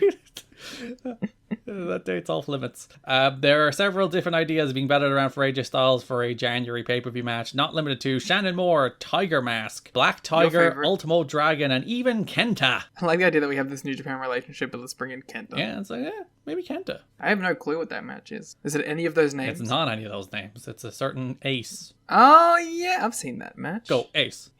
If he has that theme, I'll be very shocked. I do like immediately after this match, while they're teeing up to go to the main event, like Mike and Don are just at the announce desk being like, this is the fucking best pay-per-view that has ever been presented. Like, we were talking about that when we were watching it, like, that's awesome. And AEW needs to feel itself more and come across like that during pay-per-views. Like, Mike is like, there is nothing in this industry like a 3-hour TNA Sunday pay-per-view. We keep topping ourselves. We got Barbed Wire Massacre. We got that last Samoa Joe AJ match. We are fucking rocking it. That's the thing, like, why is Excalibur and Taz not doing that? You gotta have swagger. You gotta back yourself. Like, I get you don't want to end the show with that, but like, you do it on like fucking, like, the Forbidden Door is a perfect example. You have Omega Ospreay on that show and you don't just go, fuck yeah, we're the coolest and greatest and the best. Or like, even like after Wrestle Dream, like after Danielson and Zack Sabre Jr., you should be cutting back to that announce desk. And fair enough, you did have Mox at that desk being like... Mox kind of did it, yeah. Like, this is the fucking best thing I've ever seen! Like, you like, that company... like needs to start feeling itself more in that direction because it needs perception is reality, you know. Yeah, so you have Mike and Don just like they're telling you, and like fair enough, you should only do it after you've earned it. You like when you have that Styles and Joe match, you can then take your victory lap immediately after. Yeah, if you have Saber Danielson, you can have your victory lap. Yes, pat yourself on the back more. Like, as you said, perception is reality. People will believe it. People will often believe it even when it's not true. So when it is true, you should be taking your victory lap. Fuck Jarrett Rhino. Let's do Barbed Wire Massacre. Fuck yeah, let's go. We'll do it in order of the vote.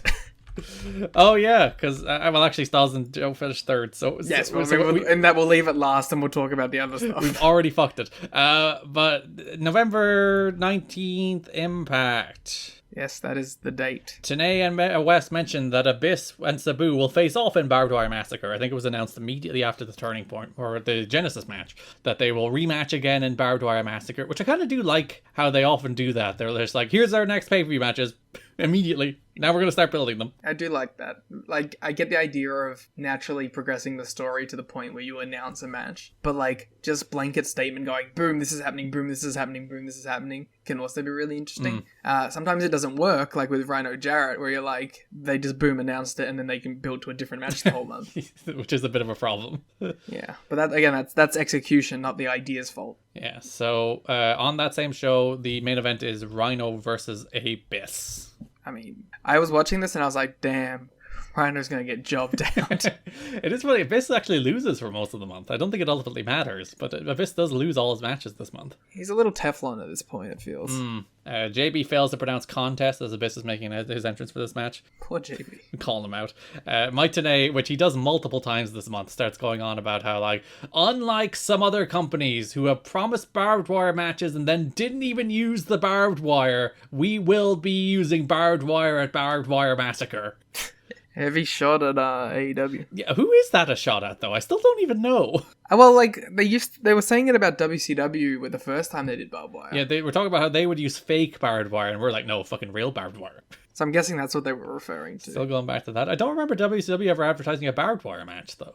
Well, he mentioned it. Maybe they did. Or maybe it's someone else. I don't know. Talking about CZW. Those pussies over in CZW. Mitchell looks to attack Rhino with his cane. Rhino teases Gorrigan, which allows the bitch to crotch him on the post. A bitch? That would be a good... how has nobody used that as a burn on Abyss? More like a bitch, am I right? That seems like something Christian will say in 2006. Christian Cage. Yeah.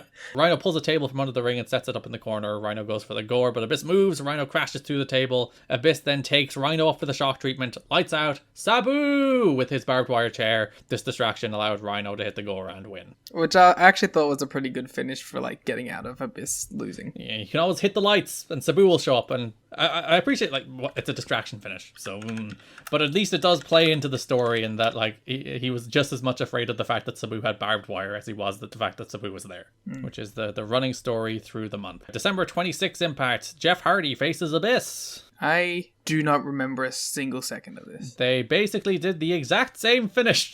Great. They replayed the Hardy Swanton from Bound for Glory a bunch. Bet they wish Abyss just went over, huh? So the finish, lights out, Sabu! Hardy uses a chair a couple times without being DQ'd and hits a twist of fate to win. It is just the same finish. Literally identical, but the reinforcing the same story beat. I suppose it is all building up to a tremendous bit at the pay-per-view, so I can accept it. And also, like, the next week, we are building up to, like, a little story development in the next week, because Abyss faces the debuting Kenny King. K-I-N-G King. Future Digital and X Division champion. Yeah, TNA legend. Debuting here on the December 3rd episode of Impact.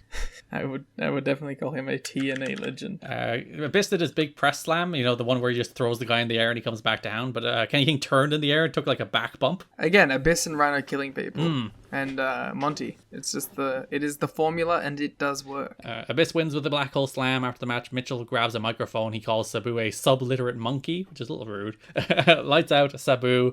Abyss boots the barbed wire chair out of Sabu's hands, and then they brawl around the building, including a man that had a cardboard box on his head. I assume it's a young Kip Sabian.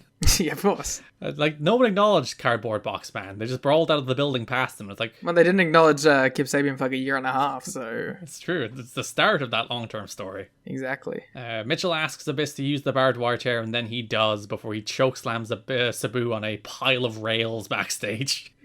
It's just awesome. So the little story development there being that Abyss has finally earned his gumption to use the barbed wire. He's had sufficient therapy to use the barbed wire. They've gotten past it. And the closing angle of the Go Home show is one of my favorite little things. So December 8th Impact Primetime Special. Abyss and Mitchell are in the ring. Mitchell talks about how if the barbed wire opens an artery, then you're dead. You're going to bleed out on the mat and die. He's not wrong. He isn't. And then lights out Sabu, but not just Sabu. When the lights come back on, all the ropes are replaced by barbed wire, which is a fucking awesome visual.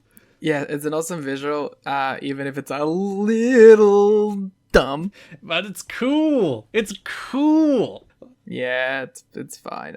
I give it a pass. It's so funny that the work that went into what was ultimately like a 10-second shot, where it's like, I presume they did this segment, lights out, Sabu shows up, runs them off, and then did another one, lights out, where they set up the barbed wire, and then lights out, Sabu shows up with the barbed wire, something like that, and then stitch them together, so that nobody knew what they were shooting when they shot it. But shout out to my man on Twitter who was like, how did they do that?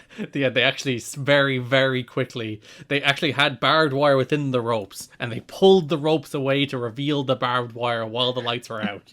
That's how I choose to believe. Little do people know, when you actually go inside of a wrestling ring rope, there's barbed wire there. It's not very safe. I don't know why they do it. It feels like something that Excalibur should mention. Yeah, it's sometimes they're like, oh, they're cables, which means hitting them it hurts more. And then other times they're like, actually, you know what? Barbed wire in there. So when they can be multi-purpose, they can keep out animals in the days they're not being used for wrestling. I mean, I've seen backyard wrestling rings that have had literal wire for the ropes. So. See, I like, listen, you can be like, it's hokey nonsense, but also I think it's cool. It looks really cool. I can forgive it even if I think it's a little hokey. That brings us to the pay-per-view, the opening match. Abyss versus Sabu in Barbed Wire Massacre. So there's no ropes. The ropes have been replaced by barbed wire.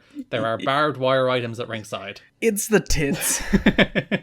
I mean, it's the fucking tits. It rules, and it's awesome, and it's sick, and everyone should watch it. We got 4.5 on this. This pay-per-view's insane. We had a 4 3/4 and a 4.5 star match. We were talking about the best singles matches in TNA history. This is also in like the top 5. Yeah, I'm told there's a better one literally like 7 matches later. It's crazy. Like, the consistency that this combination has is insane. Because there's this is a barbed wire match, and you'd be like, alright, the barbed wire is bad enough. Like, the nastiest part of this match is probably when Sabu just starts stabbing Abyss in the arm with a spike. He goes too far, and you can see Abyss go, fucking stop.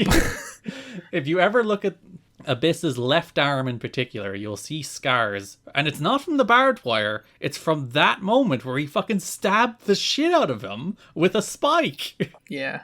I love that Abyss is like, even Abyss like broke from him, was like, fucking man. Dude, stop it. I like that we see Shooter Sabu as his pants are ripped and you just see black tights and no knee pads and boots. Yeah, that's where he starts taking down Abyss and keeping him in the middle of the ring to stay away from the barbed wire. Yeah, I look forward to Sabu and Thatcher in Noah at some point. It's like when Liger's mask is torn, he turns into Kishin Liger. When Sabu's pants are torn, Shooter Sabu. He turns into Shooter Sabu. That's great. It has all the barbed wire spots you'd expect. Like there's a drop toe hold into the barbed wire. There's a front suplex into the barbed wire. There's a like Sabu goes for like a bicycle kick off of a chair into the barbed wire. There's some like stupid ass spots in this, and it's awesome. Abyss press slams Sabu onto the barbed wire board.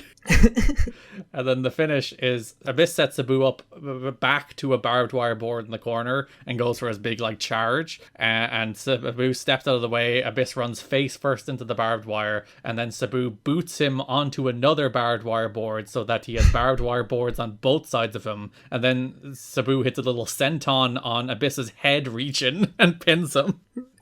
What a finish too. Like it's one of those things where it's like it's something little, but it feels like it's the culmination of the entire match. Because it is the truth. It's like, what do you do as a finish in this kind of match that also incorporates the barbed wire? And the answer is trap him either side of the barbed wire board and jump at his head.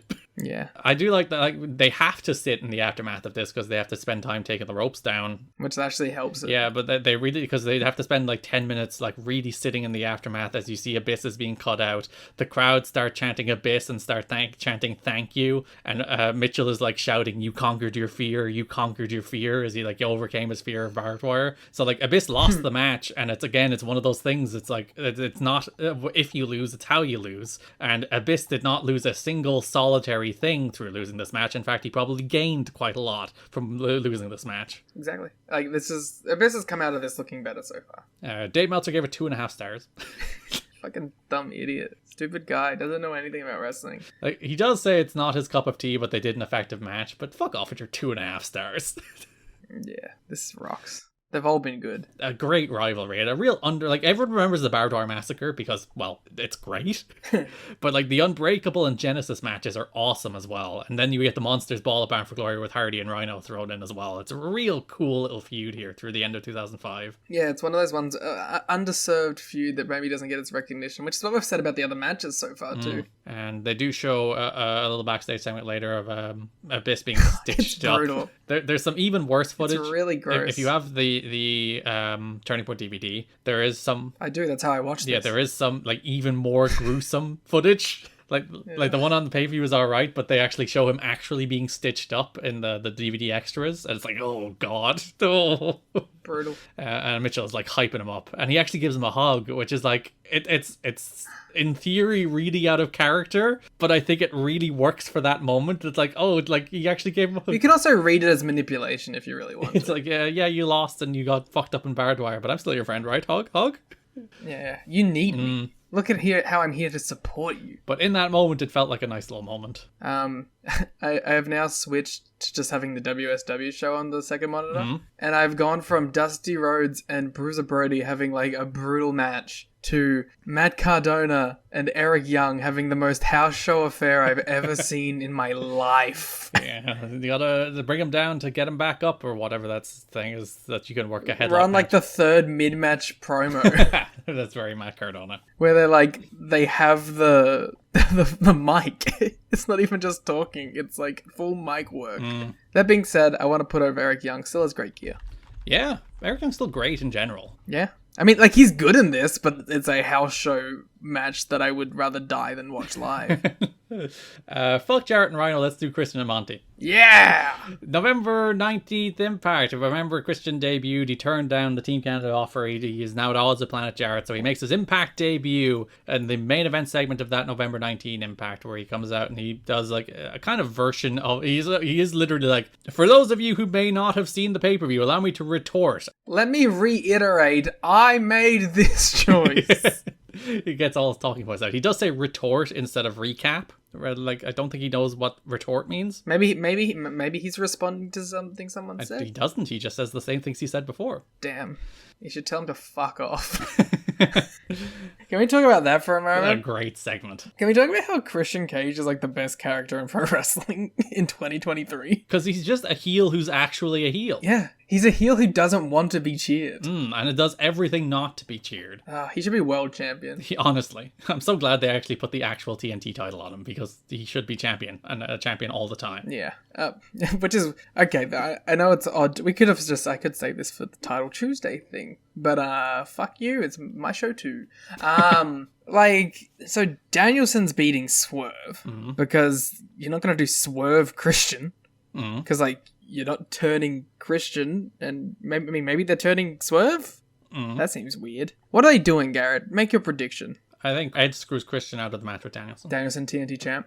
Yeah, then that would make sense. Then he's weekly matches, dream match series will have some stakes behind it. Yeah, you can do the open challenge, which is their favorite game. Which, honestly, Danielson doing an open challenge kind of based. I'm not gonna get mad at that. Just taking on random guys from fucking Mexico and Japan. Also, I'm just very pleased at the idea of getting a Danielson Christian match in general. Yeah, again, awesome. I also we're finally gonna get Ishii and Danielson. We better for the TNT title and a Dynamite. And then Tom wins. It's gonna do 500,000 viewers, but I'm gonna fucking love it. Give it 10 stars. So Christian does the same version of the promo. Basically, he's here to get the respect he deserves. He's here to win the NWA title, and he doesn't care if the boys in the back have a problem with that. One boy in the back does, the alpha male Monty Brown. The idea of calling the alpha male a boy. Oh, this little fella. The alpha boy, Monty Brown. The alpha boy. Feels very different, doesn't it? The Astro Boy, Monty Brown. The Astro Bot. Wow. I was watching, I was doing, like, you know, the Twitter gimmick that was, like, put your birth year when you're 10 or whatever the fuck, and, like, wrestling, and then see what GIF comes up. Let it be known. Monty Brown GIF. You would have been 10. Oh, it would have been like an ECW GIF? Mm-hmm. So it's a Marcus Corvon GIF? Don't nitpick. I was very excited, okay? Good. I have been 10 and 02. I probably wouldn't get a TNA GIF. Do it. Just see what happens. What do? You open Giphy? GIF, and then you just write, like, year WWE or year. I wrote year wrestling. That's how I got it. 2002. Oh, I just typed 2002 and I got a Kurt Angle ankle locking Rey Mysterio GIF anyway, so... There you go. There you go. SummerSlam 02 is the defining moment of my 10 years on Earth. What if I just write 2007? What comes up? It's a Portal meme. This is a triumph. Do. Great song. So yeah, Monty comes out. He makes a big screeching noise. He's like, "Arr!" And then tells Christian to hit the brakes. I like it. Good stuff. Then suggests that the quantity of speech, Liam, is not always indicative of the quality of thought. Which makes a lot of sense when it's Monty Brown talking. Monty is very, very pithy. He's known for his short, impactful promos, and not his long-winded ones that are overly wordy.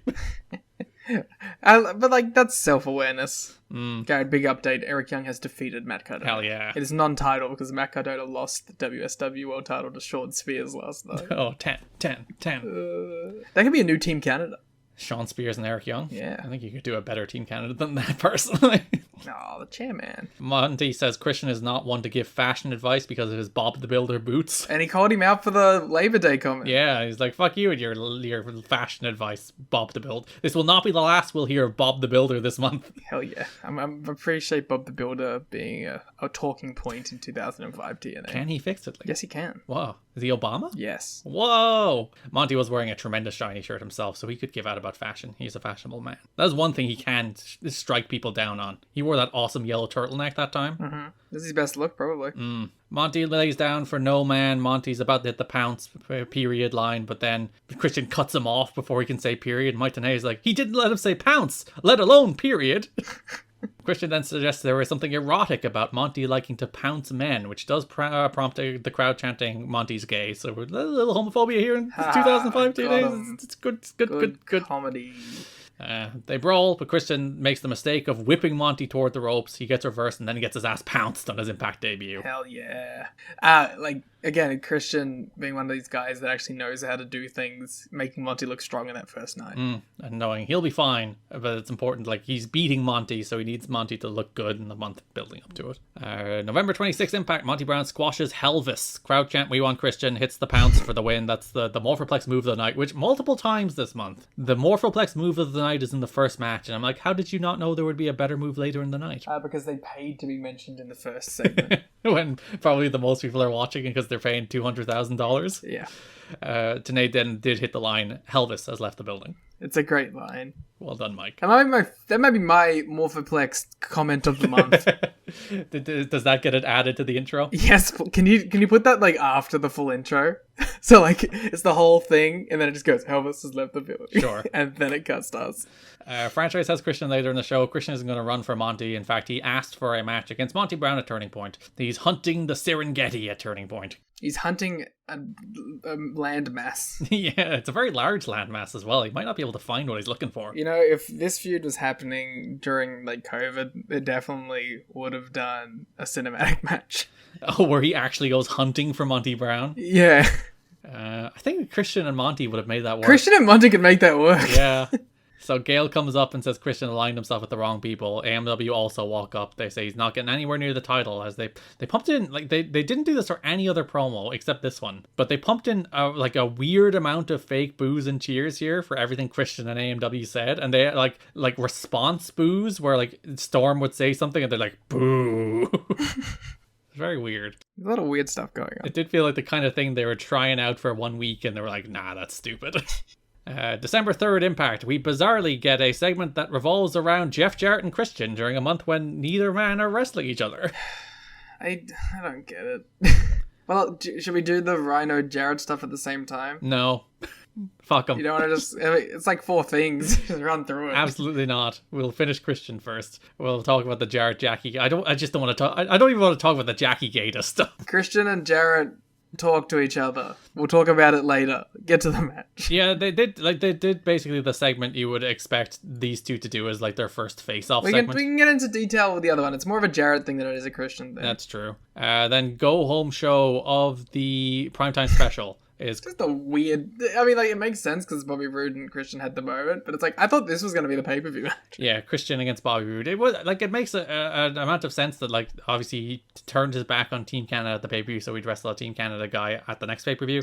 But I guess they wanted to start him against like an upper mid-card act, of which Bobby Roode is not. So and Monty is. So that's probably why they chose Monty over Bobby Roode. Fair enough. And it's a good TV main. Yeah, this is Christian's first TV match. It's the main event of their Thursday primetime special as well. Christian's first TV match, so that's a decent hook for that. And the match was fine. It was a perfectly fine TV match. Yeah, it was a professionally worked professional wrestling match. The ref was bumped. Christian got a visual pin on a reverse DDT. Monty runs out and jumps Christian. Monty goes for the pounce, but Christian ducks and Monty pounces Scott D'Amore instead. Christian crotches Rude with the hockey stick and then falls with the Unprettier for the win. But then Monty pounces Christian once again after the match. Again, Christian giving Monty the shine heading into the match. Which does bring us to the turning point in which Christian does defeat Monty Brown. It's a solid match. Yeah, earlier in the show, Monty does a promo where he's talking to a Bob the Builder plushie.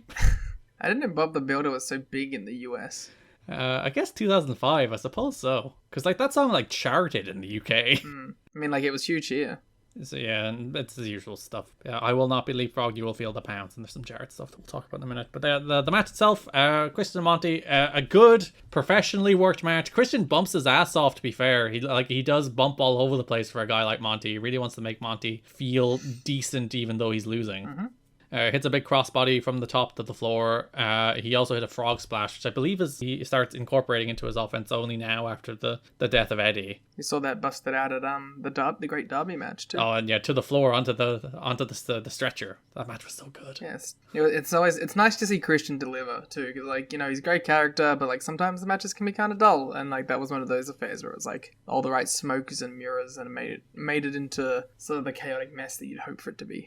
So Christian hit that frog splash, but then Monty kicked out, but he kicked out strong enough that sent Christian onto Rudy. Monty hit the alpha bomb, but because Rudy was slow to get into position, Christian kicked out. So it wasn't quite a visual pin, but the implication was he might have gotten 3 if Rudy wasn't bumped briefly.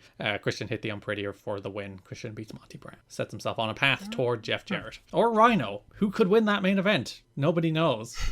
Christian Rhino next pay-per-view. I also want to keep doing the bit of fuck Jarrett Rhino, but I guess we have to do Jarrett Rhino. Nah, I reckon we talk about Raven and Larry Zbyszko. Yeah, Raven Larry time. Everyone's favorite angle. There you go, let's talk about it. I've marked it off on red, we have to. November 19th, Jarrett is in Larry's office. Jarrett thought they had a deal done. Larry books Jarrett against Rhino for the pay-per-view. I like the way we're talking about it, but the point is, the way this ties into Raven is like my favorite little thing where Jarrett's like, what about Raven's rematch? He didn't get his rematch. I like how it's not, Raven should have this match. It's, we should not be giving people rematches. Yeah, it's like, are you giving Rhino a rematch? You didn't give Raven a rematch. What about Monty? He never got another match. Exactly. But like, I like that it's kind of a perfect excuse for Jarrett to make, because there's no way in hell that Larry Zbyszko is going to be like, yeah, you're right, let's give Raven the match. Because he hates Raven. So technically he can get away with making that point in this like one particular circumstance. There is like a percentage more goofery to this Jarrett reign that I do appreciate. It's infinitely better than the last one. Like this kind of stuff where like it's good heel stuff to be booked in a rematch against Rhino, and you're like, well, what about Raven? Plus, it's funny because it's the catchphrase. Yeah. So then November 26th Impact, Raven and Larry have a feature. Larry then has a new release for Raven to sign. Raven refuses, so Larry books him in a House of Fun match next week against unnamed opponents. I love that match. So it's the main event of the December 3rd Impact. It is Raven versus all 3 of the Diamonds in the Rough. in a House of Fun match. I love this match. It's just dumb, stupid shit. And I love that Larry is still trying to get the man to just leave. Like, he's tried like 7 times now. Yeah, because at the start of the match, he offers Raven a chance to sign his release again. Raven's like, Again. I'll only do it if I can sign it in your blood. Which is a great line. Larry snipes about his girlfriend, and then Raven lunges at Larry again. Then Larry introduces all of the diamonds in the rough as Raven's opponents. Which is like, you see that and you kind of think that Raven's just going to win. And then he doesn't. Yeah, he gets beaten by the diamonds in the rough. They're really on a run of form here at the moment, until the pay-per-view. Well, because, they're building up to the big pay-per-view match. They set Raven up on crutches so that he's standing up, so that Skipper can dropkick a trash can into his head. Awesome. They pull him up on a pin, and then Larry gets the release again and says, sign the release and then they'll pin you or whatever. Then they cut Raven open with a stapler. Cassidy Riley tries to make the save, but gets shut down. And Larry once again demands sign the release. Raven refuses, so they throw him through a table on the floor and pin him. Good stuff. You were low on this. I thought it was a fine little plunder match, but nothing special. I just thought it was like a good change of pace from the TV main events. You're back on the Raven train after months being off the Raven train. I think I'm just like against his booking more than I am against Raven. Primetime special, December 8th. Larry is begging Raven to sign. He's gone from demanding to just like, please. Raven's like, give me a title match. It's like, you can't get a title match. You lost last week. Losers don't get title matches. Be career best title. Larry has another mystery opponent for Raven at Turning Point. And that mystery opponent is who better than Canyon? Who better than K? Yeah, Chris K.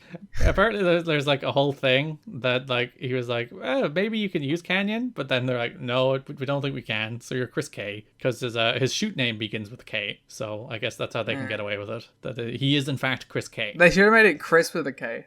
It's call forward to Caleb with a K. Ooh. No, I just meant like the actual word Chris. But yeah, that's great. Chris with a K and Caleb with a K is the continuity in TNA history. There was the same deal as always. Larry's like, sign. Raven is like, no. Raven is like, you're a game show answer to a question nobody has ever asked, which is like a great burn. The Raven's one-liners are kind of still like heat. Yeah. The match, it's fine. Canyon bumps a lot. It's a good little match. Yeah, it's a nice little like 7-minute match where Canyon is very clearly like working for a job. This is his only TNA match, I think. But obviously doesn't get one. He would have been fun in the X Division as a guy who like innovated a bunch of bullshit. Yeah, the kind of guy you just throw into the scrambles and into the wacky matches. Yeah, a guy for like an Aries or a Shelley to beat. And like obviously these two have history going back to the Flock, going back to WCW. So there's a little layer you have to add in these two. Obviously. You and your love of WCW. I wish it was Kidman. Now that I'm seeing that Kidman was like talked about, that'd be fun. Yeah, because apparently Canyon was offered to do it last month when Justin Credible did it, and he was like, "No, I want more money." And then they were like, "No." Next month he's like, "Yeah, okay, I'll take. I'll do it for fucking anything." But the alternative would have been Billy Kidman apparently. But Billy Kidman would have been cool. Billy Kay.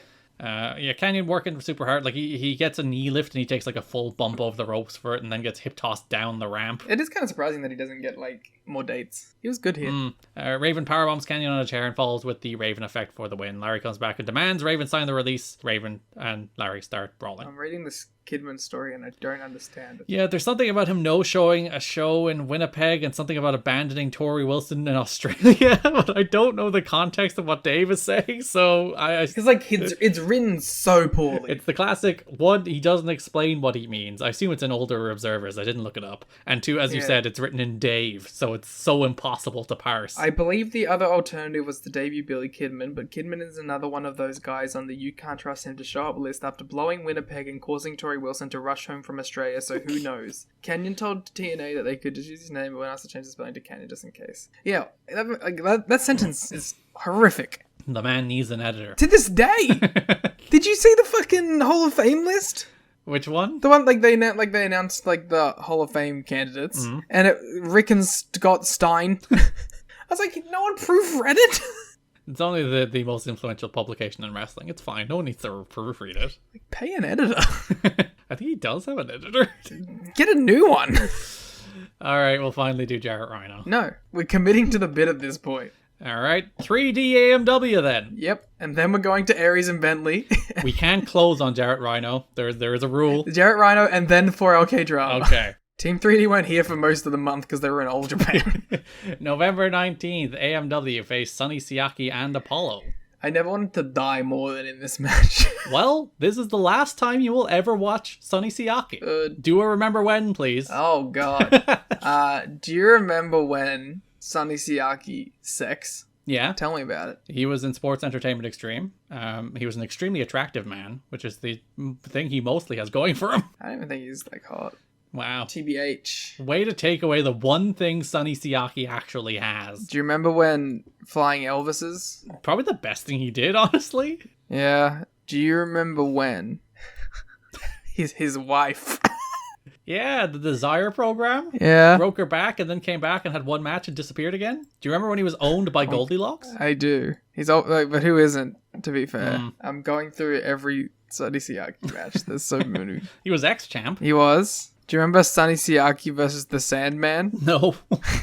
Pay-per-view main event. Whoa.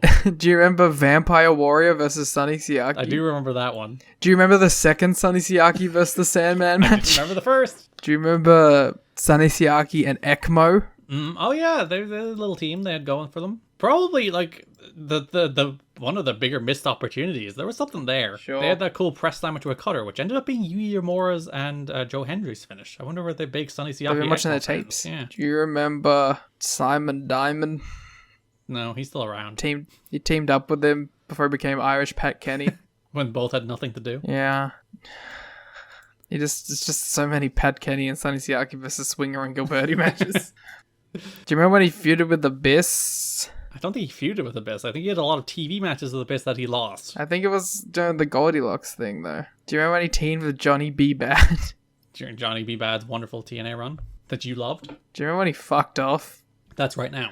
Yeah, good. Paulo went for a slingshot crossbody, but Storm smashed him with a bottle midair. Then handcuffs punched by a Harris to Siaki, followed by a death sentence, put Siaki away. I guess the biggest thing about Siaki, and we've said it before, but it's his goodbye, so we can say it again. Just a guy who was probably miscast most of his career.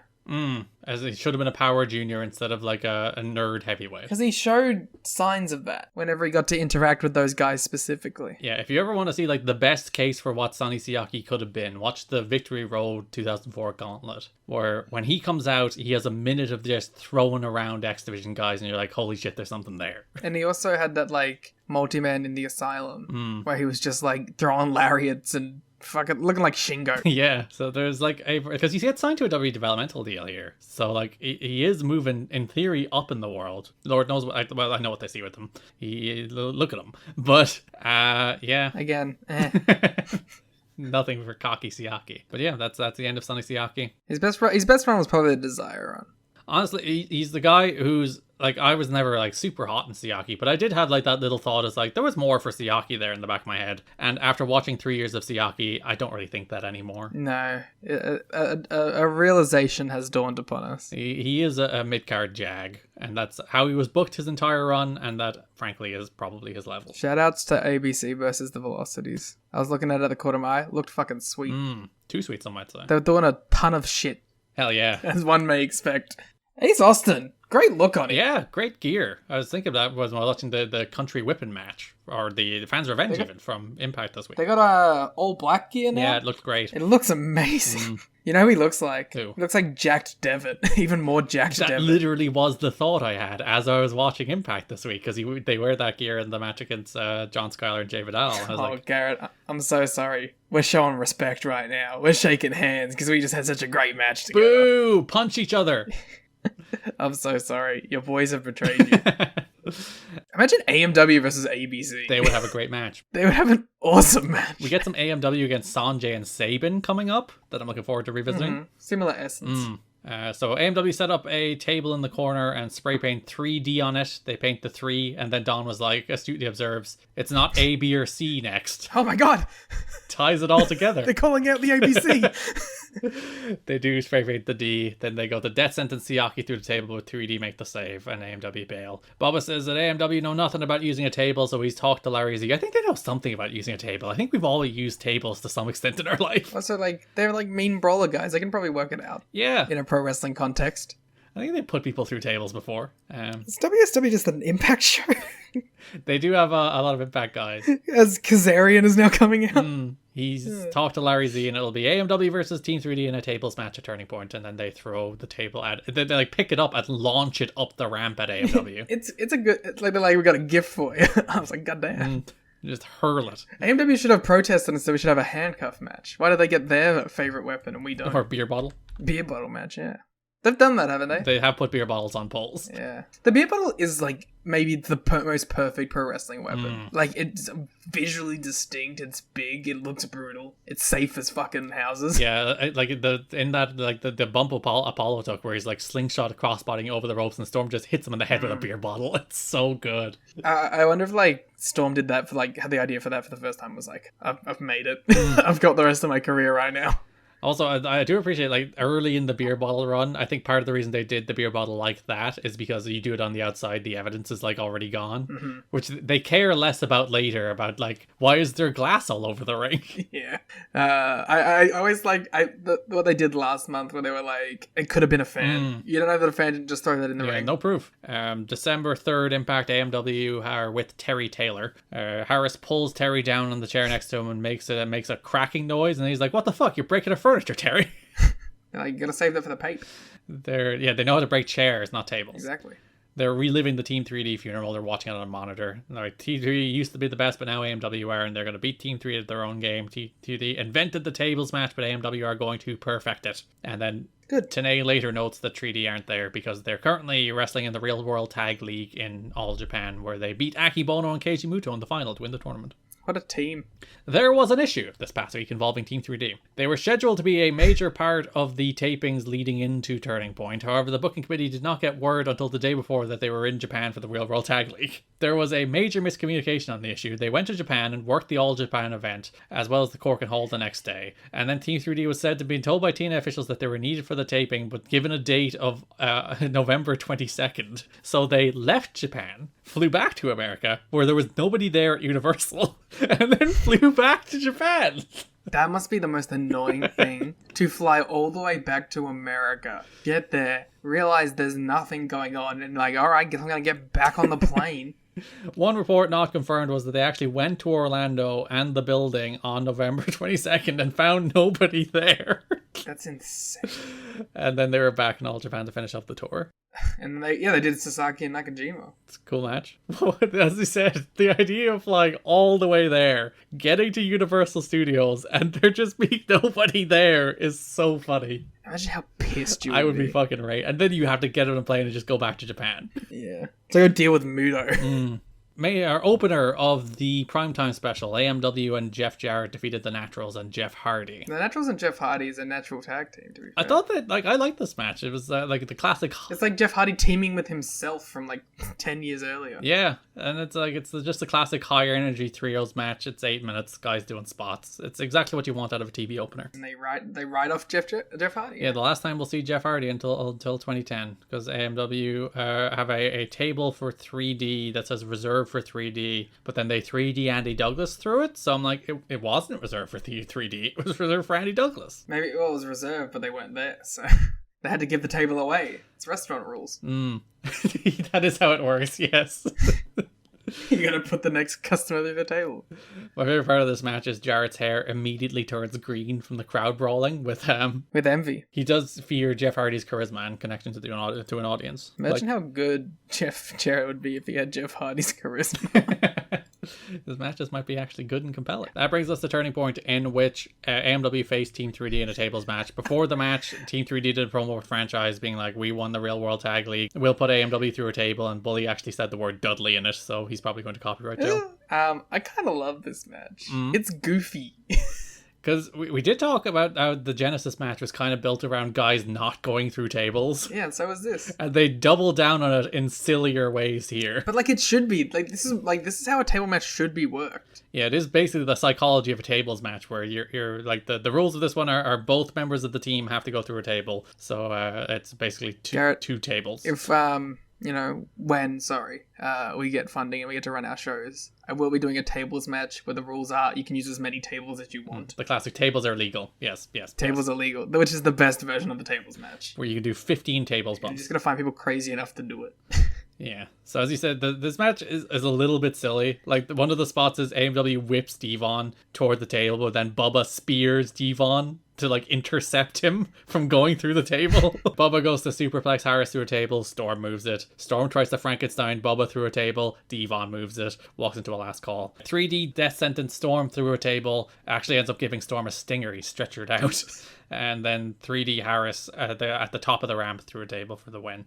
They do show Storm being helped out by security. Whatever he face. Mm-hmm. Men extended him after the match and helped him to the back, but the Torch reports he suffered a neck stinger. It's not like a great heated pay-per-view match or anything. It's not the best tables match you'll ever see. It's not the best match you'll ever see. It's a good cooldown for what's about to happen immediately after it. Yeah, I think this pay-per-view on the whole is pretty well darn paced, because you have the two like big runaway hit matches. This is probably in the top 5 of TNA pay-per-views so far. Yeah, the one I was thinking about is probably like Final Resolution, which had like the AMW Team Canada match. It had the Ultimate X. Yeah, that's probably my favorite. And then I was thinking this might be number 2. Yeah, it's better than Unbreakable. It's better than Sacrifice. Yeah. It's better than No Surrender. It's better than Slam. It's better than Hard Justice. Better than Lockdown. It's definitely better than Destination X. Which is maybe their worst show. Yeah. It's better than Against All Odds.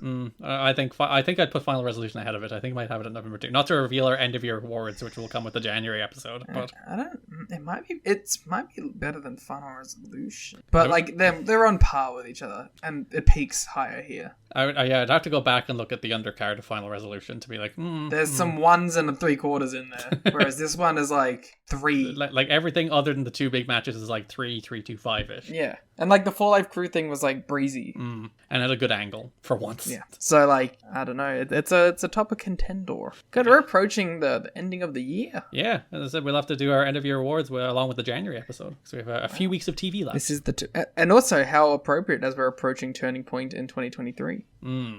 Fuck Jarrett Rhino, let's do Aries and Bentley versus Shelley Strong. Fuck yes, let's do it. Which is funny, like we're building this up and like that one's gonna be like 3 seconds long because it was all videos. Yeah, so there was an X Division match on TV. I just realized, this is the match where we're just going to talk about X Division on TV. Yeah, there was a 4-way with Sabin, Shelley, PD, and Aries on the December 3rd episode. It was a nice little match. Sure.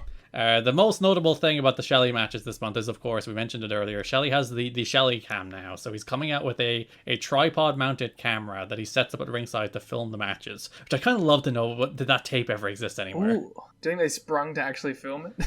Yeah, it was probably just they set the camera up so they could film the preview screen. Kayfabe's dead. But yeah, this is the beginning of the Paparazzi Productions character. The probably one of Shelley's more beloved periods is particularly in this run. So we're heading into Paparazzi Productions, Alex Shelley, which is it's fun. Like when Russo comes in, you see a lot of quote unquote characters forced on the X Division. You see like the Guru, Sanjay Dutt, and the Black Machismo, Jay Lethal, and the little PD Pump stuff, where they're trying to force characters on the X Division guys, as opposed to like the Paparazzi Production stuff was like much more organic and a much more like natural way to bring out Shelley's personality than Also like relevant. Yeah, and like the true to who he was, because the idea here is that like the genesis of the character, the turning point of the character is that he does tape study. Yeah, he wants to study all the matches. He wants to like look at all his opponents. He wants to learn their moves. He wants the bird's eye view, so he sets up his own camera. And it makes sense for him. Don wanted Saban to step on PD's crotch as return for the O Canada, get some revenge for America. Shelley did the scissor stomp, which did prompt a "that was gay" chant. So a lot of homophobia in the Impact Zone this month. I'm not. Yeah. Yeah. Your classic finish of PD hits the Destroyer, but then gets caught in the Cradle Shock for the win. And the Cradle Shock is your Morphoplex move of the night. We can pay 200 grand by Morphoplex to actually mention I this. fucking wish. We've mentioned Morphoplex enough that they should be giving us money. Let's contact them. So that's kind of Saban getting his win back after he lost to AJ the week before. Which does bring us to the pay-per-view, in which there is just a pretty throwaway tag. It's Aries and Bentley against Shelley and Strong. It's a match that exists. It's fun. My favorite part of it is that Strong at one stage takes a bump to the floor and nearly hits the camera. Shelley sets up and he's like, whoa. Today mentions, I'm not sure if you heard this, that Matt Bentley is Shawn Michaels' cousin. Since when? Well, I knew Michael Shane was Shawn Michaels' cousin. Yeah, exactly right. Because that makes sense, because it's his name backwards. That's how cousins work. But now I've been told that Matt Bentley is too. So that's an interesting piece. How many cousins does this guy have? They're all wrestlers. Matt Bentley and Michael Shane cousins? Then no, I don't think they're related. I think it's a different cousin once removed. Different branch of the family. Yeah. Crowd are Bentley bouncing, having a great time. Of course. Bentley pins Shelley with the head-on collision, so he's going to be wrestling Bryan Danielson any day. For the TNT title. Yeah, perfectly fine match. Nothing special. It's just fun to see these guys popping up still. That brings us to Basebrawl, a brand that GFW would still keep until like 2015. All of this is lost on me, man. It is very funny that like the very design of it, we'll talk about, there's some controversy about it, whether they should have done it, but like the very design by Mike Tenay, who apparently put a lot of this together, is that like a lot of people might not give a shit about the baseball stuff, so I'll get Bobby there so that everyone else will give a shit. And like that worked on me. It's like, I don't give a fuck about AJ Brzezinski. Bobby Heenan being here is cool. I just thought it was weird. So we mentioned on the December 3rd Impact, Bobby Heenan just shows up and says hello to Don West. He's here because the Chicago White Sox will be honored next week on Impact. So primetime special, there's a segment in the ring. Mike Tenay is in the ring with AJ Styles, Chris Sabin, and Sanjay Dutt. TNA says 2005 will be remembered for the year of Impact on Spike. It will be remembered for the X Division, and it will be remembered for the White Sox winning the World Series for the first time in 88 years. Bunch of fucking losers. 88 years? I gotta watch Moneyball again. Just to learn about baseball. Yeah, also that movie's awesome. And as we know, I'm a sports movie guy, apparently. I've never been a baseball guy. I mean, who can be? It's so fucking boring. I went to a Blue Jays game. The back end of a Blue Jays game once. So I've attended a baseball game. But yeah, it's just cricket, but worse. And cricket sucks too. So Tenay introduces Bobby Heenan, Dale Torborg, the Demon, and AJ Brzezinski. I hope they called him the Demon in baseball. He's only like a conditioning coach, isn't he? He wasn't a successful baseball player. What the fuck? I assumed he won. But yeah, I think he's the son of a baseball coach, Dale Torborg. I'm sorry, I'm falling asleep. And he kind of flopped as a young baseball player and then went into wrestling and became the Kiss Demon. Where's Eric Watts? That's true. What does he have to do with Kiss? Oh no, he had all the baseball friends. You're right. Yeah, Eric Watts returning in the Basebrawl. So they got a good reaction, but I think it was like 95% for Bobby and then 5% for the other two. They're all very happy. They present some bats and a jersey to the X Division guys. AJ is about to also present something to the baseball lads, but Simon Diamond interrupts and he's aghast that we're presenting awards to baseball people on this wrestling show. Disgusting. Simon Diamond is you. Yes, exactly. I've often been compared. Diamond points out that AJ Brzezinski has hit 1 in 4, and like if one of my boys only won once in 4, I'd get rid of them. It's an amazing bit. Yeah, and then there's a little brawl, and that sets up a 6-man tag team match at the pay-per-view, which will be Dale Torborg, Chris Sabin, and Sanjay Dutt against the Diamonds on the Rock. Amazing. Obviously, the aim of this is always to get on SportsCenter. It's always to get some local publicity or national press, and it seems to have succeeded to a relatively decent extent here, where they got publicity in USA Today, they got publicity in like local Chicago newspapers and the White Sox website, and even on some CNN stuff. So. And AJ would talk about them on the interviews.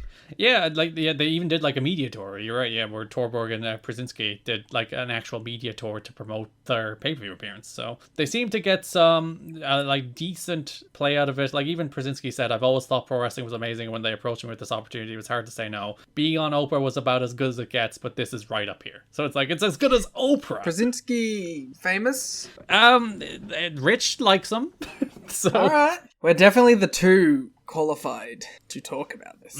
Like he was on the team that won the World Series for the first time in 88 years, so that does elevate you a little bit. But like Hall of Fame guy or Sky? Well, Simon Diamond says he only hit 1 in 4, so I think thumbs down for the Hall of Fame case based on the one fact I have from Simon Diamond. I'm gonna go to Wikipedia and see if he did anything horrific. Has he been cancelled? That's always an important point. You're not wrong. Do you know about batting averages? That's what we're talking about. Like in general, I got like a career. No. A .280. Oh, so that's probably slightly better than 0.25. So Simon Diamond ever so slightly lied to me. This dude's been on like 25 teams. Yeah, people generally become like journeymen and just go around. He's a 2-time All-Star, a World Series champion, and a Silver Slugger Award. I love my sluggers. Personal life. Married to 2 kids. He's on a Raw. Boo! He Traitor. replaced Chris Jericho. Oh, he was in that. He did the Chris Jericho Price is Right segment. The greatest Raw segment of all time. One of the rare good guest host moments. And he returns against All Out 2007. Yeah, they do another Basebrawl. Listen, he seems like a swell fellow. And he works for Fox, so... That does bring us to the pay-per-view in which the six-man tag, as we said, is Saban, Sanjay, and Torborg as they defeat the Diamonds in the Rough in what I believe is the final, at least televised match. We might have it Indies, but even Cage Match doesn't have anything else listed. So I believe it is the final match Bobby Heenan called in his career. Which is kind of like, what an interesting little twist there. TNA, huh? The place where weird things happen. Yeah, it's one of those things about the TNA video library where like you'd be like Randy Savage's last match, Hogan's last match, Chyna's last match, stuff like that, and then you just like dig deeper and you're like, oh, it's the last call by Bobby Heenan, you know, which is crazy. Yeah, that's wild. And he gets to do it with Mike Tenay. It is a lovely moment. Like Heenan gets a proper entrance. He's not just he comes out with the baseball guys on TV, but here he gets like his own introduction. The crowd go nuts for him. There's the lovely moment where he's introduced with Tenay, and then he starts putting the headset in, and he's like, $5. And my Tenay's like, fuck off. He's still got like that charm about him. Yeah, there's a moment where like Tenay is like, we'll smart and West up sooner or later, won't we? And Heenan just completely deadpans, no. He's still got that charm that you won from Bobby Heenan. He's still sharper than most human beings, and he is the sharpest man in the history of wrestling by far. Well, so much that everyone else bites his shit and does it bad. That's crazy to me that everyone thinks they can do Bobby Heenan, because he is like a generational performer, like the quickest wit in the history of this industry. And then you get like Corey Graves thinking he can do Bobby Heenan. Fuck off. Yeah. So Johnny Damon and Chris Widger are in the crowd. I think Johnny Damon is famous. I think he's a baseball guy. He's a baseball guy, but I think he's a famous baseball guy. All right, let me see what he's done. Let me run through the match as you do it. Saban and Dutt were wearing White Sox jerseys.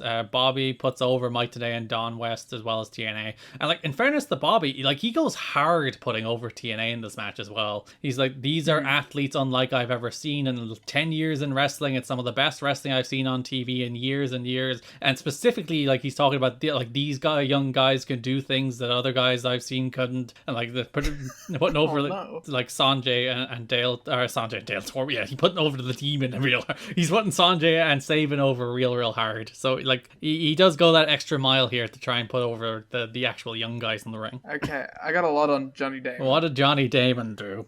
Better player. Okay. He won 2 World Series and was a 2-time All-Star and the AL Stolen Base Leader in 2000. Whoa. He also appeared on Raw. Boo. In 2009. He hosted Raw. That's what that extra World Series win gets you. You don't get to appear, you get to host. He was a special guest at the Orange County Republican Party's Trump Defender Gala in 2019.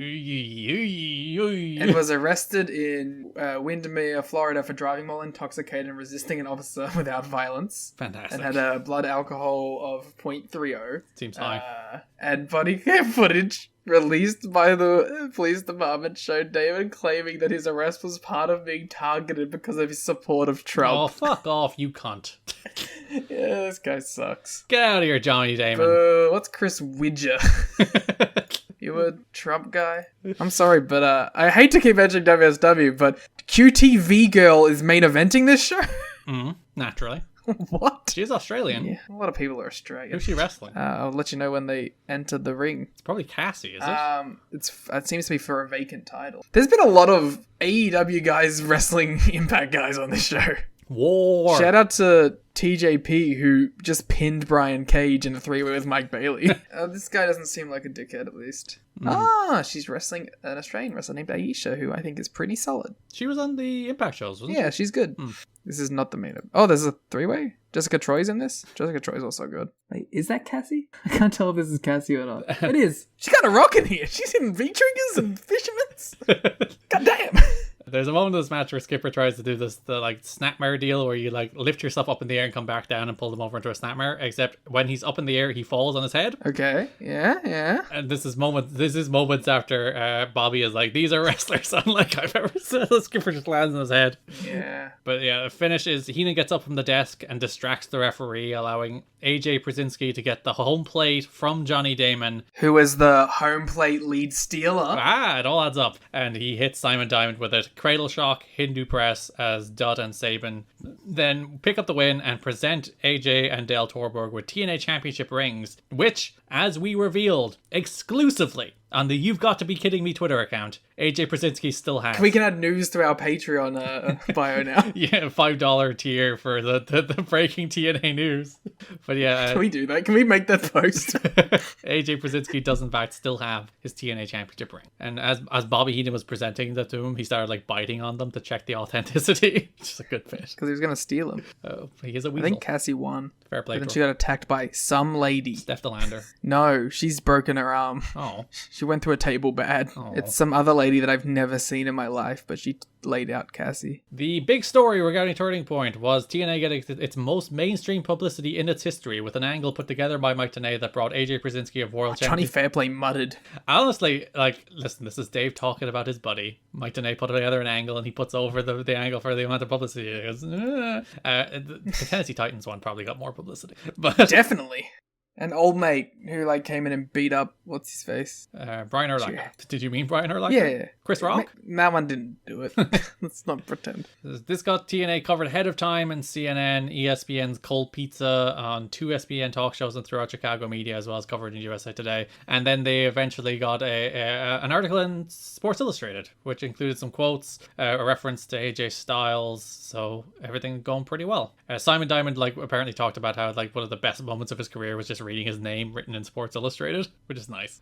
I hope he has that magazine. Tenay came up with the idea of having him to appear at the show simply to meet AJ Styles and exchange gifts. So it's like AJ meeting AJ because they started calling him the phenomenal AJ Brzezinski in the run-up to winning the World Series. That's really funny. So Tenay, who's a big baseball fan and knows both White Sox owner Eddie Einhorn, who is a former wrestling promoter who has been an observer reader for more than 2 decades, as Dave pats himself on the back. That's awesome, actually, though. There's a lot of wrestling connections in the White Sox. Yeah, minor league strength coach Dale Torborg, who of course was the Kiss When they Demon. won, makes you think. Yeah, you got wrestlers in your baseball team and suddenly you win.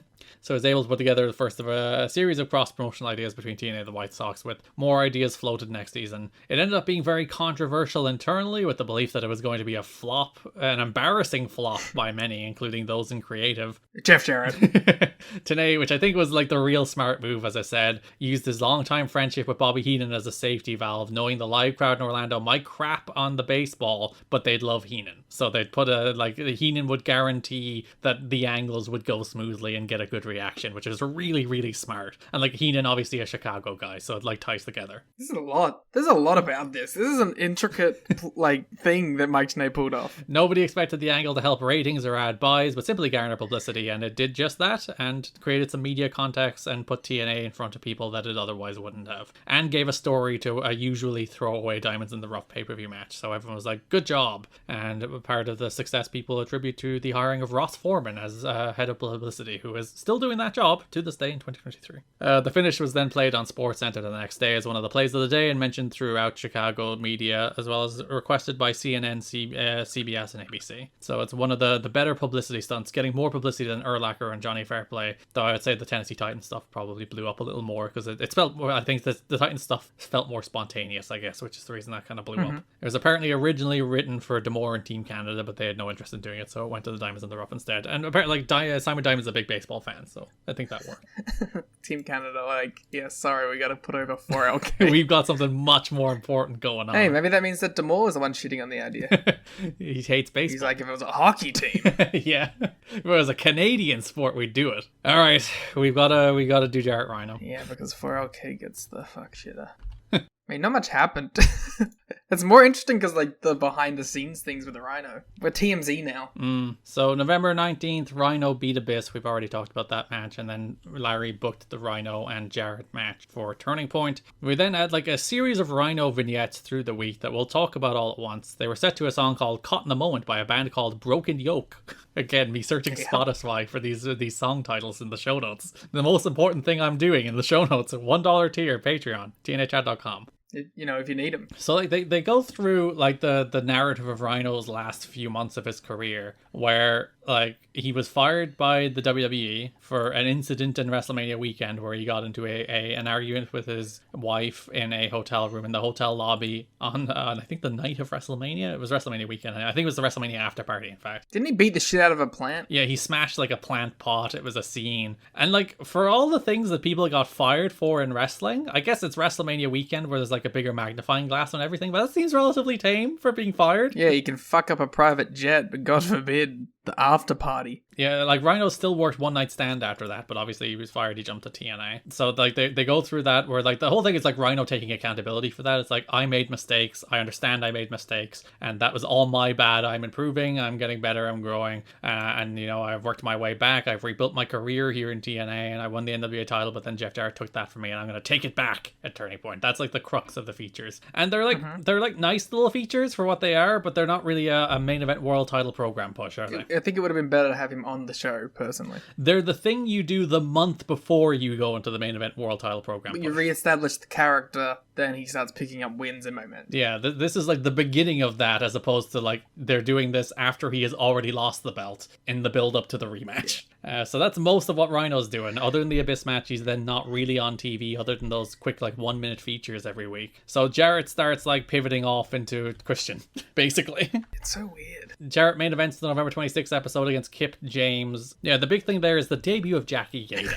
And the big thing, alright. So Jackie Gaeta comes out and Jarrett's like, what the hell's going on here? What are you doing here? She goes straight for Gail, so there's something between Jackie and Gail. Everyone wants to fuck Jeff Jarrett because he's the hottest, sexiest, most charismatic man of all time. Listen, if he had Jeff's charisma, that might be true. Hardy. And also his looks. If he was Jeff Hardy, that might be true. So Jarrett repeatedly shouts, that's not what you think. He shouts at her to leave and pushes her. Then she slaps him and brawls with Gail as security separates them. Jarrett still wins the match, even with all that distraction. Yeah. That's more Trill K family drama side of it, though.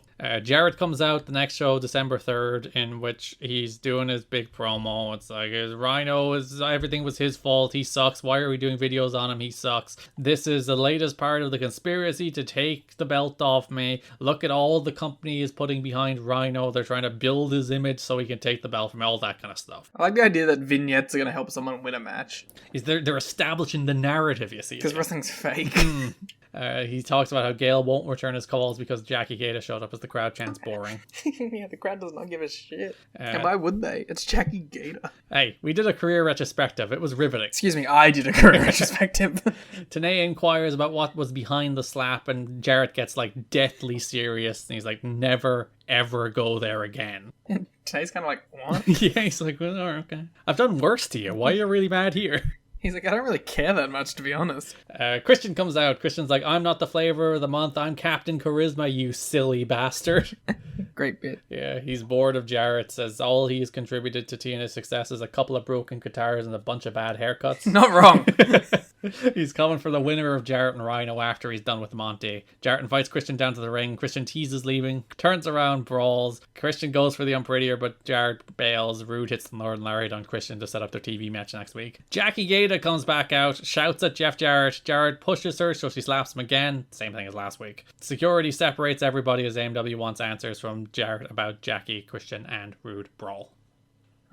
Yeah, riveting stuff with Jackie Gaeta, who gets more TV time this month than Rhino. Something. Maybe Jackie Gaeta is Raven's new girlfriend. That would add up.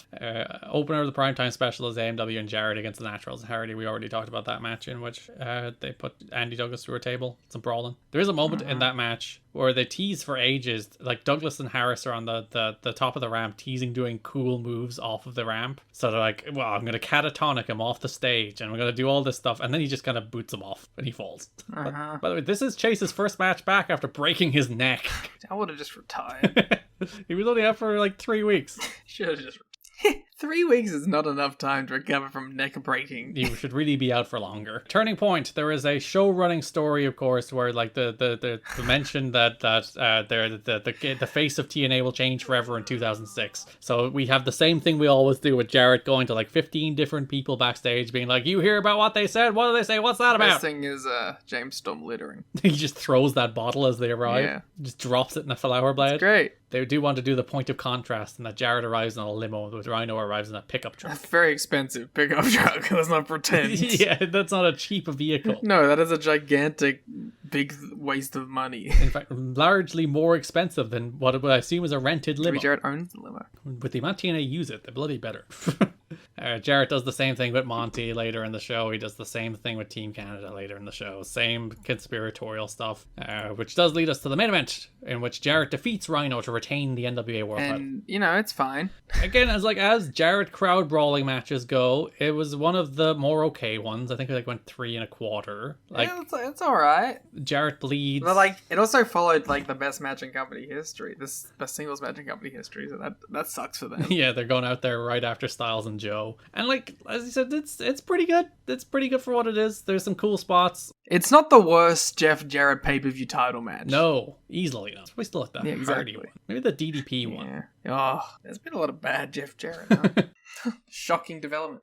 It is better than the last Jarrett Rhino pay-per-view match. They brawl up to the camera stand on some scaffolding as Jarrett knocks Rhino off through a table. They set up, in the cool spot in the match, they teased this last month and didn't do it, but they set up a table covering the front of the entrance tunnel, and then Rhino gores Jarrett through the table down the tunnel, and the table doesn't even break. The table slides down the tunnel with them. It's a cool looking spot. It is fun. And that also sets up a spot after that where Jarrett gets back to the ring because Team Canada come out and help him back to the ring, and they do this big dramatic 10 count. It's if Rhino can't get back to the ring, he loses. Jarrett retains by count out, and they get to 9, and Rhino just charges into the ring straight into his big comeback, and it's a cool moment. There's bits in this. Yeah, but it's a Jarrett match, so we get nonsense. So Team Canada are all over the place. Rudy's bumped. Rhino gores A1, but gets caught with the Northern Lariat, but Rhino kicks out. Jarrett hits him with a guitar, but Rhino kicks out. Jackie Gaeta shows up, slaps Jarrett. Jarrett turns right into a gore, but Jarrett kicks out. Don is counting along, and he's like, yes. And then when Jarrett kicks out, he's like, oh, come on. Don is all of us. When he realized Jarrett didn't lose. Jarrett hits a middle rope stroke onto 2 chairs to retain after DeBoer hit Rhino in the back with a hockey stick. He's loving the middle rope stroke lately. He beat Chris Sabin with it last month. He's loving it. The lights go out. It is not Sabu. Oh God. It's Sabu? It's Sabu! That'd be sick. It's Sting. They're a series of scorpions. It's Sting. It's Sting. The Todd Grisham delivery. It's Sting. It's the stuff associated with Sting. Yeah, so there's a spotlight in the middle of the ring on a chair upon which they take so long to see. Yeah, it's ages. So yeah, you see the jacket, the boots, and the bat in the middle of the ring, and Jarrett and DeBoer are still looking around, being like, "What could it be? What could it be? What could these scorpions mean?" Before they finally turn and see Sting's gear in the ring, and Jarrett is shook. His core. As Jarrett is still your NWA World Champion. And we end the show, I guess not as we always end the show, because it's not 3LK family drama, Liam. No. It's 4LK family drama. Oh my God, beware. So, November 19th Impact, we start with a feature on 3LK, they run through the history of the family drama, which has been running since February. Don't we know The it? franchise then has 3LK backstage. BG has been granted time to address 3 Live Crew's future next week. Thank God. I was wondering. You really want to know what's happening in the 3 Live Crew land. Truth is mad because, why did franchise know about this, but I didn't? Which is a little bit that is not acknowledged. And then Conan is even madder because he's like, one, he says the line, have you been painting in an unventilated room? Maybe you need to go back to rehab. Which is... amazing. Cuts a little deep. And then he's like, why next week? What's with the cliffhanger? Just tell us right now. That, in that thing, Drew's like, come on. Oh yeah, Truth is like, yeah, dude. What the fuck? That's unnecessary. And it's like, I'm sorry. On the November 26th Impact, Trail K and Kip James come to the ring. BG loves everybody, and the crowd's like, aww. Aww. Conan accuses Kip of always attaching himself to a hot act. That might be an acclaimed suggestion there by Conan. BG is wearing a Kip shirt, I think, which may send the wrong message to his other 2 buddies. I wouldn't have worn a Kip James shirt to this particular meeting. Whatever. So BG basically issues an ultimatum. He wants an up and down vote from the other 2 members of 3LK about whether or not Kip can join their family. Truth says he never doubted BG and votes yes. He's like, I just wanted to be straight with you and you're now straight with me, so thumbs up, he's in. Conan is Conan, so he's just like, what the fuck? No. BG kind of cuts them off. Is like, have I ever given you a reason not to trust me? And it's like, well, he has, but yeah, when he hit you with that chair twice. He just wants one more. He wants a yay from Conan. He wants him to trust him one more time. The crowd actually chant nay. They don't want Conan to do this. Of course, why would they? This sucks. Conan does, though, vote yay. He welcomes Kip James. Shock of all shocks. And we now officially have the 4 Life Can't Crew. wait for the remix theme song. Oh, this run's gonna be iconic. Yeah, they're going to go hard on this one because they know this is going to be the longest lasting stable in TNA history. Get the t-shirts ready. Main event of that show is Jarrett and Kip. Team Canada interfere to allow Jarrett to win. 4LK make the save. It's basically the crux of it Just 4 LK guys. there. So next week's Impact, we go backstage. But Bullet Bob Armstrong is here. It's the 5 LK. So he's backstage and he's like, I am so happy that all of you are together. They're like, united you stand, divided you fall, but you're together. And I love you, Conan. I love you, Kip. I love you, Truth. And I guess I love you, Son. You'll face Team Canada at Turning Point in an 8-man tag team match. He is very proud of his boys. They have come together. They have overcome adversity. Helvis and Sin face the 4 Live Crew of Conan and Kip James on the Go Home Impact, the primetime special. It's basically a squash match to show they're on the same page. My favorite part of it is after they win, they cut to Bob Armstrong at the top of the ramp, who just like gives them a hearty thumbs up. He's happy to see his boys together. Again, it should be the 5 L crew. When they're hitting the catchphrases at the start, BG hits the not 1, Oh my not God. 2, not 3, and you would think he would go but 4, but he adds another line after that to throw the crowd completely off. It's like, The crowd hates it. you are not a professional here, sir. It's really bad. But yeah, the squash, Rolling Thunder, one and only Tequila Sunrise for the win, which does bring us to the pay-per-view, in which Great. we have a backstage segment with 4LK. BG's like, 2006 will be the year of Familia. And as Conan says something in Spanish for his Latin people, and I almost forgot, I was going to try and ask Twitter to like translate it, because I presume it's probably like some foreshadowing bit that he He's dropped. like, I'm gonna kill them. Yeah, he said something probably to the extent of, yeah, I am going to smash this man in the head with a chair. But I don't speak Spanish, so I don't know. You should learn. Which does bring us to the 8-man tag. It is the 3 Live Crew versus Team Canada. Give me all your takes. It's fine. That's one take. What's your next take? BG does the 4 Life Crew intro, but introduces another line before the 4 Life Crew part and throws everyone off. Kip hits Bobby with a famous Ewo brings chair, but Conan intercepts. Conan then brains Kip with the chair, allowing Rude to pin him. BG shouts at Conan as Truth tries to calm everybody. Conan then hits BG with the chair. Truth looks shocked. Truth is like, you're gonna hit me next, but Conan's like, nah bro, you're cool. Hugs and invites Truth to leave with him. Truth declines. Which is after months and months and months, some might say. And years, decades. To throw shade at Dave Meltzer again. A note in The Observer, if you've been watching consistently, this angle took too long. But for 75% of the audience that is really new, they were 2 months minimum too fast in doing this turn. I get your point, but no, they weren't because this sucks. Shut up. I thought the turn was good, because Conan hit a dude in the head with a chair. Yeah. And I appreciate how, like, BG tried to talk him down, and he also just killed BG with the chair. He's like, screw both you guys. It's 1 a.m. I'm not talking about this. No, talk more. How do you feel about Truth? Which side should Truth go with? If you would, no, more importantly, if you were on the Truth killing, who would you go with? Truth. Oh, the Truth is for Truth. He's like standalone. He's moving on, Yeah. doing his own He's thing. gonna launch the Truth Commission. We would be 1 a.m. if you didn't play like half an hour of Pokemon before we started. How about you shut up? Never. I'm a white man with a podcast. I'm incapable of shutting up. God, this is the most powerful combination known to mankind. It is nice though to like finally get some fucking development in this goddamn shitty 3 Live Crew angle. Though the downside is I don't want to see any of the matches coming out of this shitty 3 Live Crew angle. I mean, maybe like Ron and Conan. As a team or against each other? Yes. Because apparently the plan was still to do Ron and Hardy as a team, but obviously Hardy is gone. Sure. So that is December 2005. We have covered it extensively. How do you feel? Good pay-per-view month, decent TV month, but not special, but a good pay-per-view month. It was alright. What are you eating? Nothing, bro. We will be back with our final resolution episode in a while, whenever we're back with it. No, We'll be say actual things. we'll be back next. No, it was a fine month. No, and a you're good done. pay-per-view. No, you're done. You decided to scoff a cookie in your mouth. You get no more thoughts. It's so dry. You will spend 15 minutes trying to clear that out of your I don't mouth. have any more liquid either. Bold. It is a bit. You can't be mad if it's a bit. We will be back with the Final Resolution 2006 episode with the arrival of Sting. So that'll be our next episode. We'll be back next week on Patreon with a brand new episode of Tuesday War Games covering AEW and NXT going head to head next week. We'll also be coming up with another episode of Rain Takers and another episode of the Lucha Underground show. Gift of the Pods coming your way to patreon.com. So you're going to just like ignore the Kidding name me again. or TNAChat.com in the next while. All that coming your way. I would never ignore the names of our shows, Liam. It's not that I can't remember them. You can follow us on Twitter at TNA History Pod. You can follow me on Twitter at Garrett Kidney. You can follow Liam on Twitter at The Gleet Muda. You can subscribe to us on YouTube at You've Got to Be Kidding Me and on TikTok at TNA History. Thanks for listening, and bye-bye. Whoop whoop.